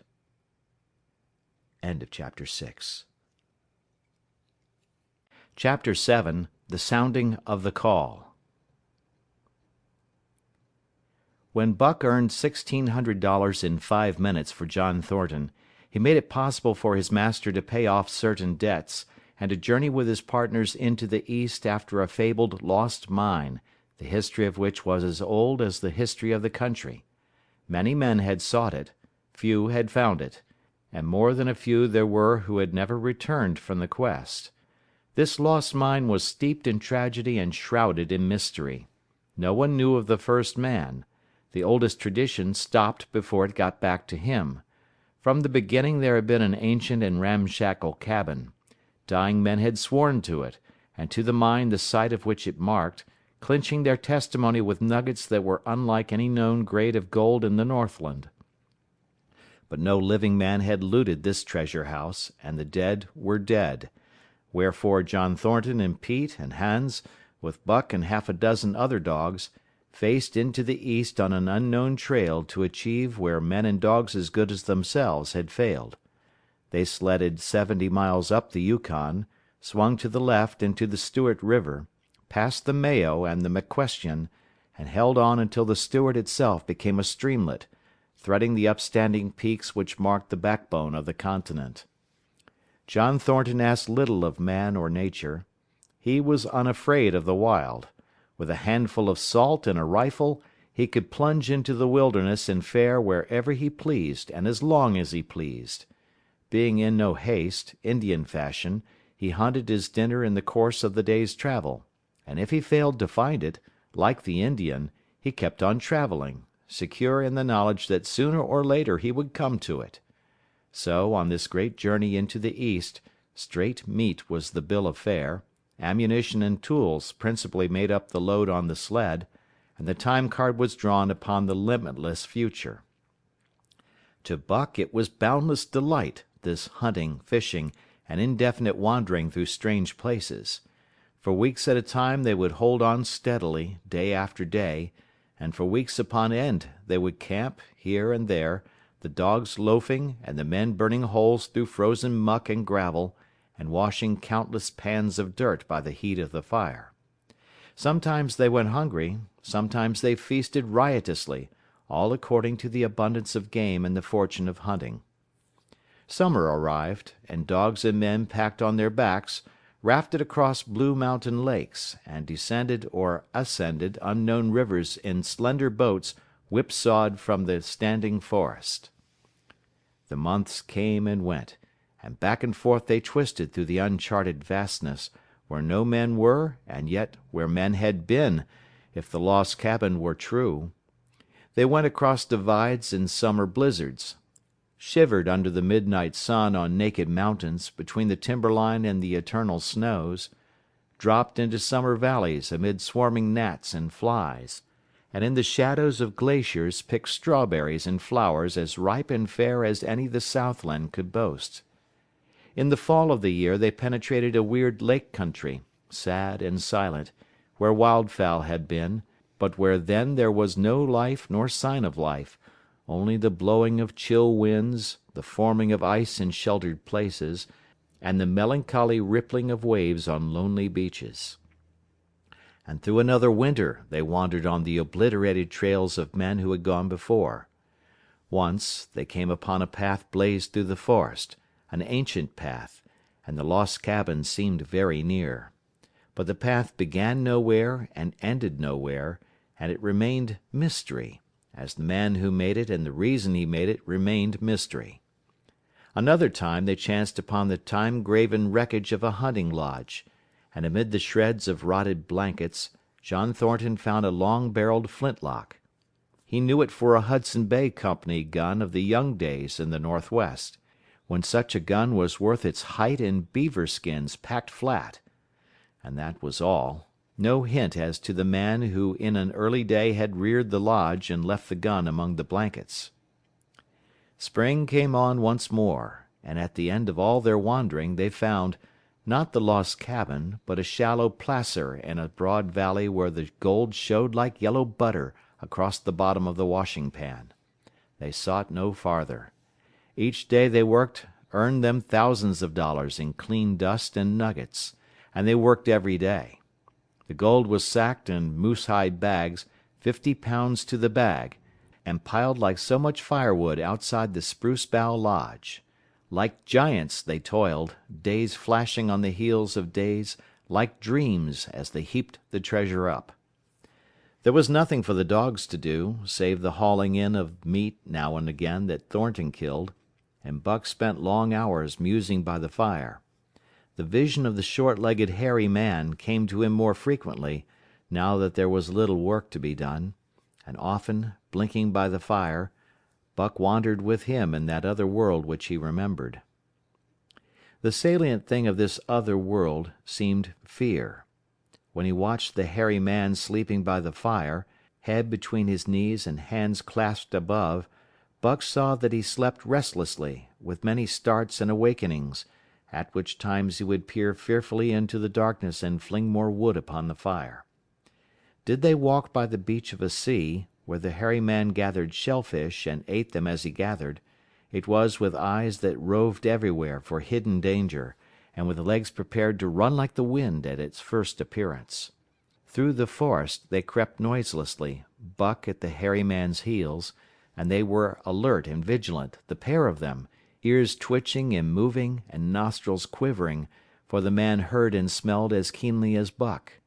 The hairy man could spring up into the trees and travel ahead as fast as on the ground, swinging by the arms from limb to limb, sometimes a dozen feet apart, letting go and catching, never falling, never missing his grip. In fact, he seemed as much at home among the trees as on the ground, and Buck had memories of nights of vigil spent beneath trees wherein the hairy man roosted, holding on tightly as he slept. And closely akin to the visions of the hairy man was the call still sounding in the depths of the forest. It filled him with a great unrest and strange desires. It caused him to feel a vague, sweet gladness, and he was aware of wild yearnings and stirrings for he knew not what. Sometimes he pursued the call into the forest, looking for it as though it were a tangible thing, barking softly or defiantly, as the mood might dictate. He would thrust his nose into the cool wood moss, or into the black soil where long grasses grew, and snort with joy at the fat earth smells. Or he would crouch for hours, as if in concealment, behind fungus-covered trunks of fallen trees, wide-eyed and wide-eared to all that moved and sounded about him. It might be, lying thus, that he hoped to surprise this call he could not understand, but he did not know why he did these various things. He was impelled to do them, and did not reason about them at all. Irresistible impulses seized him. He would be lying in camp, dozing lazily in the heat of the day, when suddenly his head would lift and his ears cock up, intent and listening, and he would spring to his feet and dash away, and on, for hours, through the forest aisles and across the open spaces where the niggerheads bunched. He loved to run down dry watercourses, and to creep and spy upon the bird life in the woods. For a day at a time he would lie in the underbrush where he could watch the partridges drumming and strutting up and down. But especially he loved to run in the dim twilight of the summer midnights, listening to the subdued and sleepy murmurs of the forest, reading signs and sounds as man may read a book, and seeking for the mysterious something that called, waking or sleeping, at all times, for him to come. One night he sprang from sleep with a start, eager-eyed, nostrils quivering and scenting, his mane bristling in recurrent waves.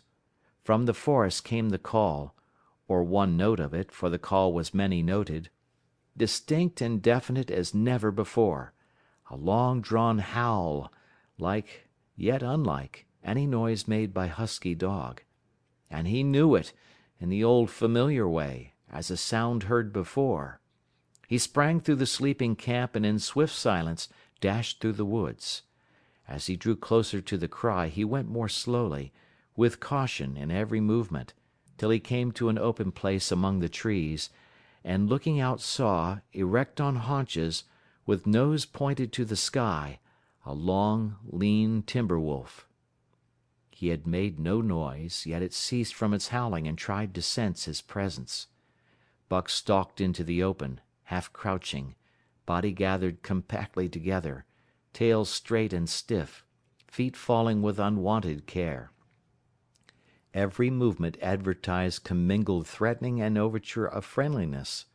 It was the menacing truce that marks the meeting of wild beasts that prey. But the wolf fled at sight of him. He followed with wild leapings and a frenzy to overtake. He ran him into a blind channel, in the bed of the creek where a timber jam barred the way. The wolf whirled about, pivoting on his hind legs after the fashion of Joe and of all cornered husky dogs, snarling and bristling, clipping his teeth together in a continuous and rapid succession of snaps. Buck did not attack, but circled him about and hedged him in with friendly advances. The wolf was suspicious and afraid, for Buck made 3 of him in weight, while his head barely reached Buck's shoulder. Watching his chance, he darted away, and the chase was resumed. Time and again he was cornered, and the thing repeated, though he was in poor condition, or Buck could not so easily have overtaken him. He would run till Buck's head was even with his flank, when he would whirl around at bay, only to dash away again at the first opportunity. But in the end Buck's pertinacity was rewarded, for the wolf, finding that no harm was intended, finally sniffed noses with him. Then they became friendly, and played about in the nervous, half-coy way with which fierce beasts belie their fierceness. After some time of this, the wolf started off at an easy lope in a manner that plainly showed he was going somewhere. He made it clear to Buck that he was to come, and they ran side by side through the somber twilight, straight up the creek bed, into the gorge from which it issued, and across the bleak divide where it took its rise. On the opposite slope of the watershed they came down into a level country where were great stretches of forest and many streams, and through these great stretches they ran steadily, hour after hour, the sun rising higher and the day growing warmer. Buck was wildly glad. He knew he was at last answering the call, running by the side of his wood brother toward the place from where the call surely came. Old memories were coming upon him fast, and he was stirring to them as of old he stirred to the realities of which they were the shadows. He had done this thing before, somewhere in that other and dimly remembered world, and he was doing it again, now, running free in the open, the unpacked earth underfoot, the wide sky overhead. They stopped by a running stream to drink, and stopping, Buck remembered John Thornton. He sat down. The wolf started on toward the place from where the call surely came, then returned to him, sniffing noses and making actions as though to encourage him. But Buck turned about and started slowly on the back track. For the better part of an hour the wild brother ran by his side, whining softly. Then he sat down, pointed his nose upward, and howled. It was a mournful howl, and as Buck held steadily on his way, he heard it grow faint and fainter, until it was lost in the distance. John Thornton was eating dinner when Buck dashed into camp and sprang upon him in a frenzy of affection, overturning him, scrambling upon him, licking his face, biting his hand, playing the general tom-fool, as John Thornton characterized it, the while he shook Buck back and forth and cursed him lovingly. For 2 days and nights Buck never left camp, never let Thornton out of his sight. He followed him about at his work, watched him while he ate, saw him into his blankets at night and out of them in the morning. But after 2 days the call in the forest began to sound more imperiously than ever. Buck's restlessness came back on him, and he was haunted by recollections of the wild brother, and of the smiling land beyond the divide, and the run side by side through the wide forest stretches. Once again he took to wandering in the woods, but the wild brother came no more, and though he listened through long vigils, the mournful howl was never raised. He began to sleep out at night, staying away from camp for days at a time, and once he crossed the divide at the head of the creek and went down into the land of timber and streams. There he wandered for a week, seeking vainly for fresh sign of the wild brother, killing his meat as he traveled and traveling with a long, easy lope that seems never to tire. He fished for salmon in a broad stream that emptied somewhere into the sea, and by this stream he killed a large black bear, blinded by the mosquitoes while likewise fishing, and raging through the forest helpless and terrible. Even so, it was a hard fight, and it aroused the last latent remnants of Buck's ferocity. And 2 days later, when he returned to his kill and found a dozen wolverines quarreling over the spoil, he scattered them like chaff, and those that fled left 2 behind who would quarrel no more. The blood-longing became stronger than ever before. He was a killer, a thing that preyed, living on the things that lived, unaided, alone, by virtue of his own strength and prowess, surviving triumphantly in a hostile environment where only the strong survived. Because of all this he became possessed of a great pride in himself, which communicated itself like a contagion to his physical being. It advertised itself in all his movements, was apparent in the play of every muscle, spoke plainly as speech in the way he carried himself, and made his glorious furry coat, if anything, more glorious.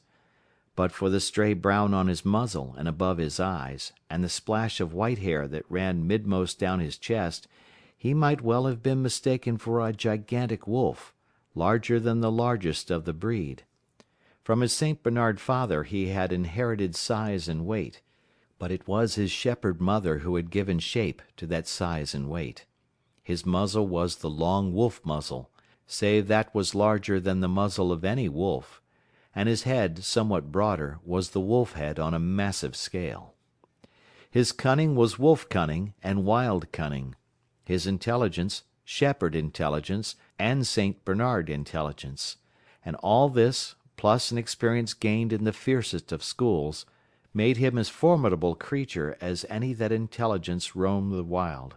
A carnivorous animal living on a straight meat diet, he was in full flower, at the high tide of his life, overspilling with vigor and virility. When Thornton passed a caressing hand along his back, a snapping and crackling followed the hand, each hair discharging its pent magnetism at the contact. Every part, brain and body, nerve tissue and fiber, was keyed to the most exquisite pitch, and between all the parts there was a perfect equilibrium or adjustment. To sights and sounds and events which required action he responded with lightning-like rapidity. Quickly as a husky dog could leap to defend from attack or to attack, he could leap twice as quickly. He saw the movement or heard sound, and responded in less time than another dog required to compass the mere seeing or hearing. He perceived and determined and responded in the same instant.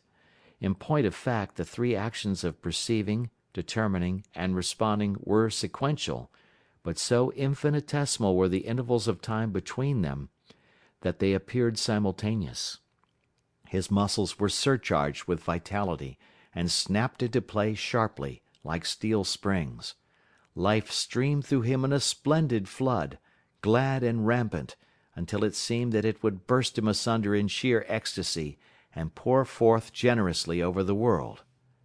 "Never was there such a dog," said John Thornton one day, as the partners watched Buck marching out of camp. "When he was made, the mold was broke," said Pete. "By jingo, I think so mineself," Hans affirmed. They saw him marching out of camp, but they did not see the instant and terrible transformation which took place as soon as he was within the secrecy of the forest. He no longer marched.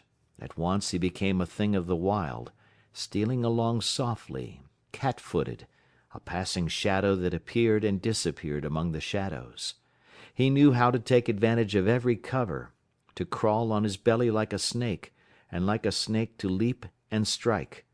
He could take a ptarmigan from its nest, kill a rabbit as it slept, and snap in mid-air the little chipmunks fleeing a second too late for the trees. Fish in open pools were not too quick for him, nor were beaver, mending their dams, too wary. He killed to eat, not from wantonness, but he preferred to eat what he killed himself. So a lurking humor ran through his deeds, and it was his delight to steal upon the squirrels, and when he all but had them, to let them go, chattering in mortal fear to the tree-tops.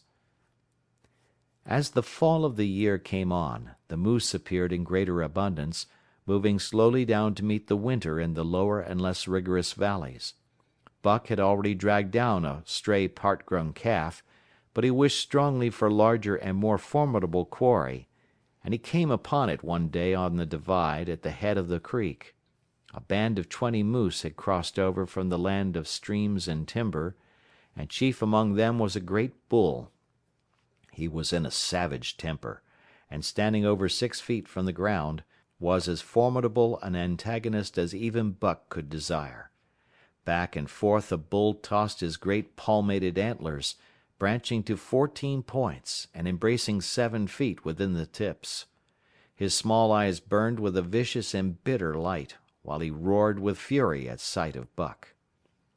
From the bull's side, just forward of the flank, protruded a feathered arrow end, which accounted for his savageness. Guided by that instinct which came from the old hunting days of the primordial world, Buck proceeded to cut the bull out of the herd. It was no slight task. He would bark and dance about in front of the bull, just out of reach of the great antlers and of the terrible splay hoofs which could have stamped his life out with a single blow. Unable to turn his back on the fanged danger and go on, the bull would be driven into paroxysms of rage. At such moments he charged Buck, who retreated craftily, luring him on by a simulated inability to escape. But when he was thus separated from his fellows, 2 or 3 of the younger bulls would charge back upon Buck and enable the wounded bull to rejoin the herd. There is a patience of the wild, dogged, tireless, persistent as life itself, that holds motionless for endless hours the spider in its web, the snake in its coils, the panther in its ambuscade. This patience belongs peculiarly to life when it hunts its living food, and it belonged to Buck as he clung to the flank of the herd, retarding its march, irritating the young bulls, worrying the cows with their half-grown calves, and driving the wounded bull mad with helpless rage. For half a day this continued. Buck multiplied himself, attacking from all sides, enveloping the herd in a whirlwind of menace, cutting out his victim as fast as it could rejoin its mates, wearing out the patience of creatures preyed upon, which is a lesser patience than that of creatures preying. As the day wore along, and the sun dropped to its bed in the northwest, the darkness had come back, and the fall nights were 6 hours long. The young bulls retraced their steps more and more reluctantly to the aid of their beset leader. The downcoming winter was harrying them on to the lower levels, and it seemed they could never shake off this tireless creature that held them back. Besides, it was not the life of the herd or of the young bulls that was threatened. The life of only one member was demanded, which was a remoter interest than their lives, and in the end they were content to pay the toll. As twilight fell, the old bull stood with lowered head, watching his mates, the cows he had known, the calves he had fathered, the bulls he had mastered, as they shambled on at a rapid pace through the fading light. He could not follow, for before his nose leaped the merciless Fang terror that would not let him go. 300 weight more than half a ton he weighed. He had lived a long, strong life, full of fight and struggle, and at the end he faced death at the teeth of a creature whose head did not reach beyond his great knuckled knees. From then on, night and day, Buck never left his prey, never gave it a moment's rest, never permitted it to browse the leaves of trees or the shoots of young birch and willow. Nor did he give the wounded bull opportunity to slake his burning thirst in the slender, trickling streams they crossed. Often, in desperation, he burst into long stretches of flight. At such times Buck did not attempt to stay him, but loped easily at his heels, satisfied with the way the game was played, lying down when the moose stood still, attacking him fiercely when he strove to eat or drink. The great head drooped more and more under its tree of horns, and the shambling trot grew weak and weaker. He took to standing for long periods, with nose to the ground and dejected ears dropped limply, and Buck found more time in which to get water for himself and in which to rest. At such moments, panting with red lolling tongue and with eyes fixed upon the big bull, it appeared to Buck that a change was coming over the face of things. He could feel a new stir in the land. As the moose were coming into the land, other kinds of life were coming in. Forest and stream and air seemed palpitant with their presence. The news of it was borne in upon him, not by sight, or sound, or smell, but by some other and subtler sense. He heard nothing, saw nothing, yet knew that the land was somehow different, that through it strange things were afoot and ranging, and he resolved to investigate after he had finished the business in hand. At last, at the end of the 4th day, he pulled the great moose down. For a day and a night he remained by the kill, eating and sleeping, turn and turn about. Then, rested, refreshed and strong, he turned his face toward camp and John Thornton. He broke into the long, easy lope, and went on, hour after hour, never at loss for the tangled way, heading straight home through strange country with a certitude of direction that put man and his magnetic needle to shame. As he held on he became more and more conscious of the new stir in the land. There was life abroad in it different from the life which had been there throughout the summer. No longer was this fact borne in upon him in some subtle, mysterious way.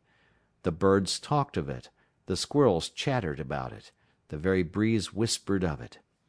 Several times he stopped and drew in the fresh morning air in great sniffs, reading a message which made him leap on with greater speed.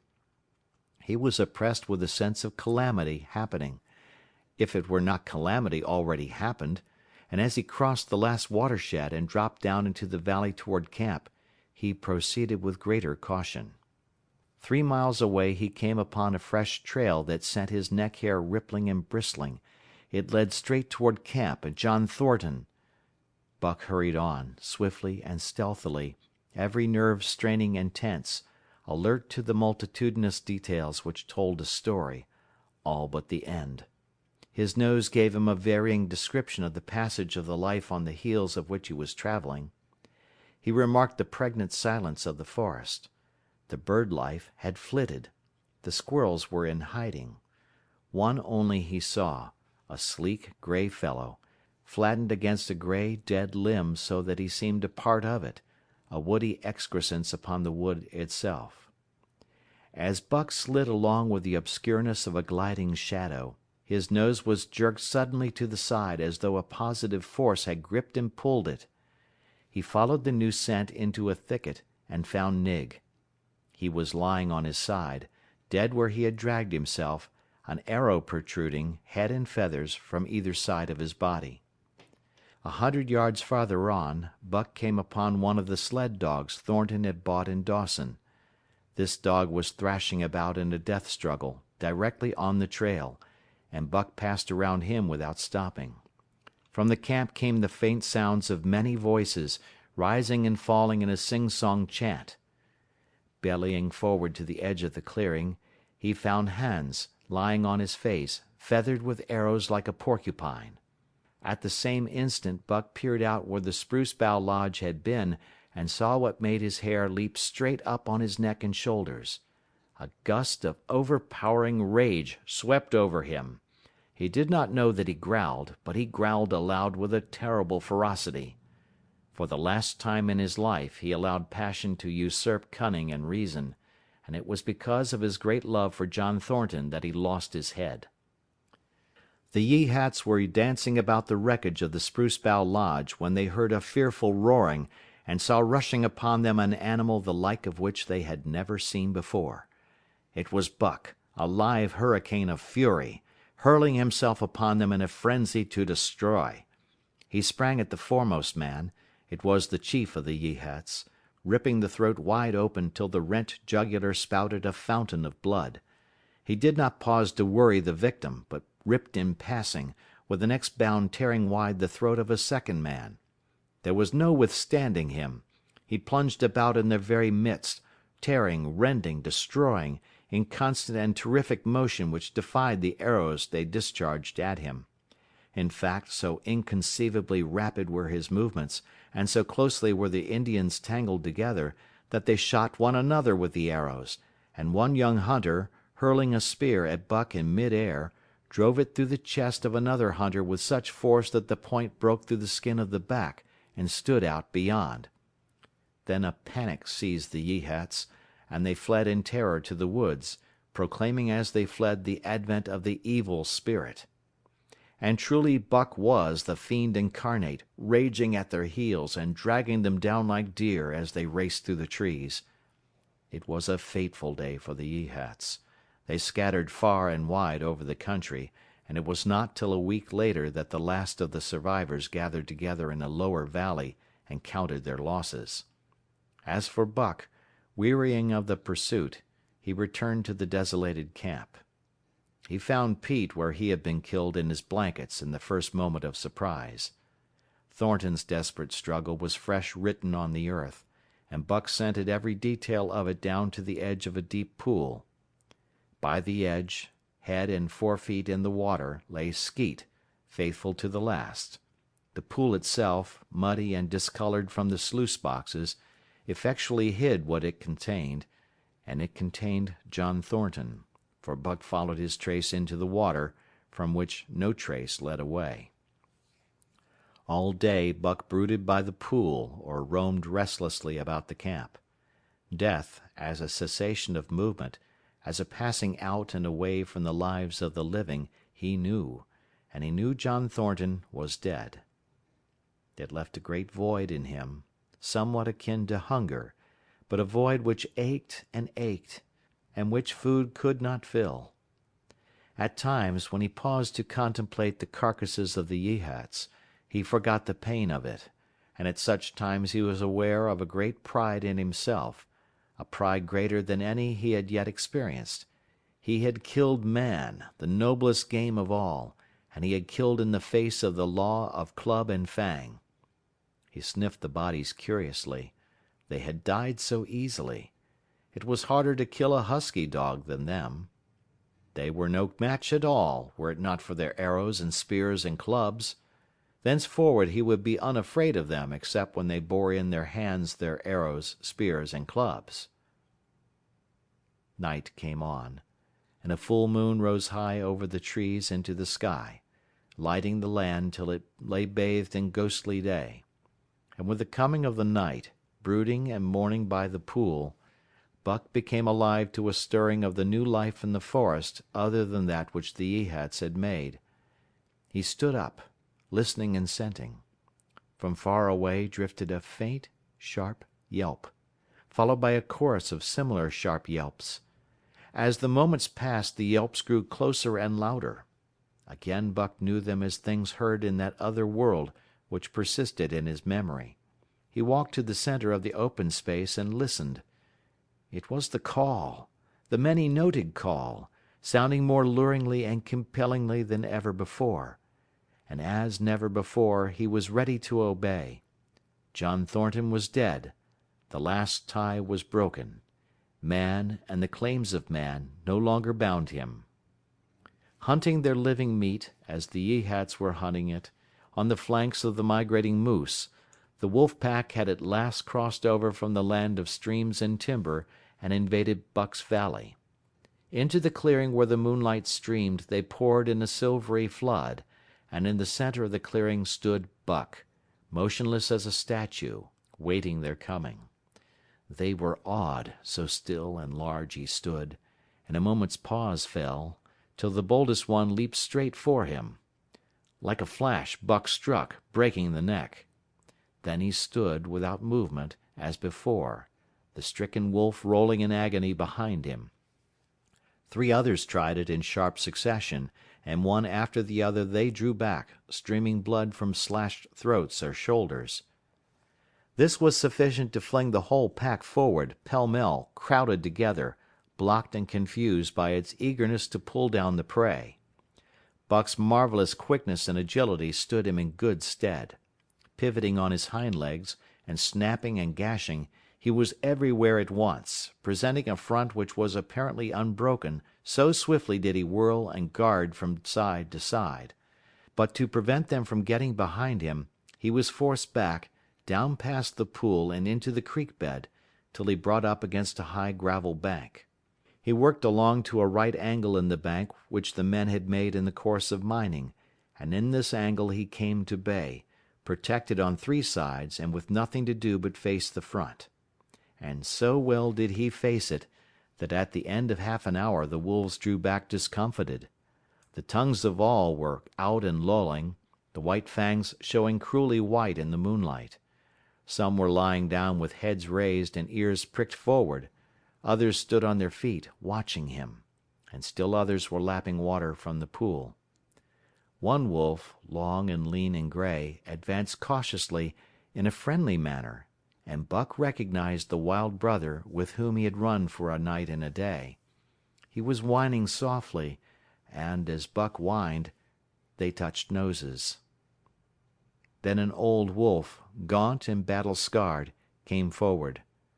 Buck writhed his lips into the preliminary of a snarl, but sniffed noses with him. Whereupon the old wolf sat down, pointed nose at the moon, and broke out the long wolf howl. The others sat down and howled. And now the call came to Buck in unmistakable accents. He too sat down and howled. This over, he came out of his angle, and the pack crowded around him, sniffing in half friendly, half savage manner. The leaders lifted the yelp of the pack and sprang away into the woods. The wolves swung in behind, yelping in chorus, and Buck ran with them, side by side with the wild brother, yelping as he ran. And here may well end the story of Buck. The years were not many when the Yeehats noted a change in the breed of timber wolves, for some were seen with splashes of brown on head and muzzle, and with a rift of white centering down the chest. But more remarkable than this, the Yeehats tell of a ghost dog that runs at the head of the pack. They are afraid of this ghost dog, for it is cunning greater than they, stealing from their camps in fierce winters, robbing their traps, slaying their dogs, and defying their bravest hunters. Nay, the tale grows worse. Hunters there are who fail to return to the camp, and hunters there have been whom their tribesmen found with their throats slashed cruelly open, and with wolf prints about them in the snow greater than the prints of any wolf. Each fall, when the Yeehats follow the movement of the moose, there is a certain valley which they never enter, and women there are who become sad when the word goes over the fire of how the evil spirit came to select that valley for an abiding place. In the summers there is one visitor, however, to that valley, of which the Yeehats do not know. It is a great, gloriously coated wolf, like, and yet unlike, all other wolves. He crosses alone from the smiling timberland, and comes down into an open space among the trees. Here a yellow stream flows from rotted moose-hide sacks, and sinks into the ground, with long grasses growing through it, and vegetable mold overrunning it and hiding its yellow from the sun.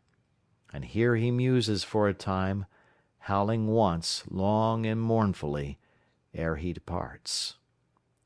But he is not always alone.